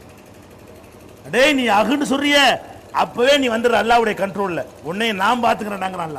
என் பேர்ல விளையாடுறீங்களா, என் பேரை சிதைக்கிறீங்களா, என் பேர்ல கைவரிசையை காட்டுவீங்களா, அவனை இங்க விடுங்கிறான் அல்ல, நீ விடு ஒதுங்க, அவனை நான் பாத்துக்கிறேன். அடே அதுக்கு என்ன அர்த்தம் வழங்குதா உனக்கு, உன்னை இழுத்து கொண்டே நரகத்தை தள்ளுவான்னு அர்த்தம். அல்லாஹ் எந்த விஷயத்துல நான் பாத்துக்கிறேன்னு சொல்றானோ அதெல்லாம் நிரந்தர நரகம். வட்டிக்கு அப்படித்தான் சொல்றான். நீ அதை திக்குறீங்கிற, அல்லாவுக்கு புது பேர் வச்சுக்கிட்டு அல்லாவுக்கே பேரை சூட்டி அவனை கேலி பண்ணுவேன், அது தவாபா? அதை வீட்டில் போய் ஓதுங்களா தவாப்பு கிடைக்குமா, நன்மை கிடைக்குமா, மறுமையில் வெற்றி கிடைக்குமா? இப்படி பண்றாங்க. இந்த காதிரியாக்காரங்க இருக்கான், அவன் என்ன பண்ணுவான், இவன் ரெண்டு பேரும் சேர்ந்து ஒரு புது திக்ர் பண்ணுவாங்க. இல்லல்லா திக்ரு. திக்ரு என்னது, இல்லல்லா இல்லல்லா இல்லல்லாம் பாங்க. என்னடா இல்லல்லா, திக்ருண்டா ஒரு அர்த்தம் இருக்கணும். சுப்ஹான் அல்லாஹ்ங்கிறோம், அல்லாஹ் தூயவன் அர்த்தம் இருக்குது. அல்ஹம்துலில்லாஹ்ங்கிறோம், எல்லா புகழும் அல்லாஹ்வுக்கு அர்த்தம் இருக்குது. அல்லாஹ் அக்பர்ங்கிறோம், அல்லாஹ் பெரியவன் மிக பெரியவன் அர்த்தம் இருக்குது. லா இலாஹ இல்லல்லாஹ்ங்கிறோம், வணக்கத்திற்குரியவன் அல்லாஹ்வை தவிர யாரும் இல்லை அர்த்தம் இருக்குது. இவங்க என்ன பண்றாங்க தெரியுமா, இல்லல்லான்னு மட்டும் சொல்றாங்க.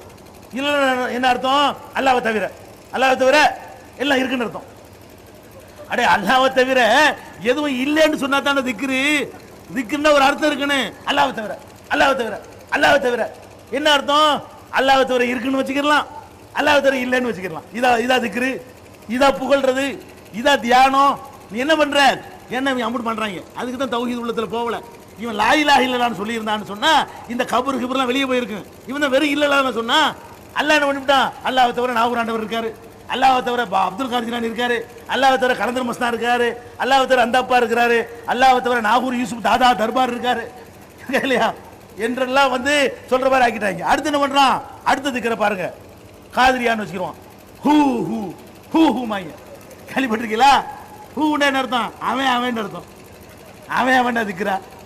ஏண்டா ஏதாவது செய்யறதா இருந்தா ரஸாக்குன்னு சொல்லு, சமய கேட்கிறவன் சொல்லு, பார்க்கிறவன் சொல்லு. அவன் சொல்லுவது ஒரு புகழா, ஹூண்டா அவன் அர்த்தம்ங்க. நீ என்ன பண்றான், அல்லாஹ்வுடைய எந்த ஒரு சிபத்தையும் சொல்லாம ஹூ ஹூ ஹூ ஹூமாங்க, இது சேர்த்து ஹூ ஹூமாங்க. ஏதோ ஒரு சந்தகட மாதிரி இருக்கு. இது யாரா சொல்லி தான் திக்கிற, இது என்ன பண்ணிவிட்டாங்க உனக்கு, அல்லாஹ்வுடைய பள்ளி வாசல்ல இதை சொல்ல வச்சு விட்டாங்களா இல்லையா உங்களை? அல்லாஹ்வுடைய பள்ளியில அல்லாஹ்வுடைய வீட்டுக்குள்ள அல்லாஹ்வை கேலி பண்றானுங்கள, அதை திக்ருன்னு கொண்டு விட்டாங்களே, இது மார்க்கமா? அப்புறம் என்ன பண்ணுவாங்க, இதெல்லாம் எப்ப வந்துச்சுங்கிற ஆதாரம் அவங்க செய்யற திக்ருலே வரும். என்ன திக்ரு வரும், இந்த திக்ரு செஞ்சுட்டு வருவாங்களா, அதுல ஒண்ணு வரும், ஹக்குத்து ஹக்குமாங்க தெரியுது. என்ன செய்வான், ஹக்குத்து ஹக்கு. இது என்னடா அங்கதான் மாட்டுறாங்க. இப்ப காதிரியா தரிக்கான என்ன அர்த்தம்டா, அப்துல் காதிர் ஜிலானி தரிக்கான்னு சொல்ல வர்றாங்க. அதான் காதிரியா. அப்துல் காதிர்ல காதிர் இருக்குல்ல, அவர் உண்டாக்குன தரிக்காங்கிறாங்க. அவர் எப்போ உள்ளவர், 500ல உள்ளவர். இவங்க என்ன பண்றாங்க, திக்கர்ல ஹக்கு தூ ஹக்குங்கிறாங்க. தூண்டா என்னங்க, உருது அரபிய வார்த்தை இல்ல இது, ஹக்கு தூ ஹக்குங்கிறாங்கல. இந்த தூங்குற வார்த்தை என்னது, உருது வார்த்தை. அப்துல் காதிர் ஜிலானி காலத்துல உருது பாஷையே உண்டாவல. அப்துல் காதிர் ஜிலானி உருது பாஷை 400 வருஷம் தான் ஆகுது. உருது பாஷை முஸ்லிம் மன்னர்கள் இந்தியாவுக்கு வந்த பிறகு அந்த ஆப்கான் பாஷை, பார்சி பாஷை, சமஸ்கிருத பாஷை எல்லாத்தையும் போட்டு கலந்து ராணுவத்துக்காக உண்டாக்கப்பட்ட ஒரு பாஷை தான் உருதுங்கிறது. உருது 400 வருஷம் தான் ஆகுது. இவங்க என்ன பண்றாங்க, அப்துல் காதிர் ஜிலானி பேர்ல தரிக்கா வச்சுக்கிறாங்க, உருதுல திக்ர் செய்யறாங்க. என்ன விளங்குது, இது நேத்து உண்டானது. 400 வருஷத்துக்கு முன்னாடி ஒரு பாஷை உண்டாவுத, அந்த பாஷையிலிருந்து இது வருதுன்னு சொன்னா இதுக்கு அப்துல் காதிர் ஜிலானி சம்பந்தம் விளங்குதா இல்லையா? ஹக்குத்து ஹக்களே வழங்கி போயிடுது, வண்டவாளம் இழுத்து போயிடுது. இதுக்கு அவருக்கு சம்பந்தம் இல்லை. இந்த மாதிரியான தரிகாக்கள் பேர்ல அல்லாஹ்வை கேலி செய்கிறார்கள். இதெல்லாம் உங்களை வெற்றி பெற செய்யாது. திக்ர் விஷயத்தில் எப்படி இருக்க வேண்டும் என்றால், ஒரு சின்ன சேஞ்ச் வந்தா கூட அல்ஹம்துக்கு பதிலா இந்த அல்ல விட்டுவிட்டு வெறும் ஹம்துலில்லான்னு சொன்னீங்கன்னு வைங்க, மூஞ்சிலுக்கு எரிஞ்சிரும் அல்லாஹ். இந்த மாதிரியான முசீபத்துகள் இருந்து நம்ம மீள வேண்டும். நபி வழியில் நபி வழிக்கு முரணான இந்த மாதிரி தரிக்காங்கிற முசீபத்திலிருந்து நீங்களும் நானும் விடுபடக்கூடிய நன்மக்களாக அல்லாஹ் ஆக்கி அருள் வருவானாக. வாகுர்தாவானா அல்ஹம்துலில்லாஹ்.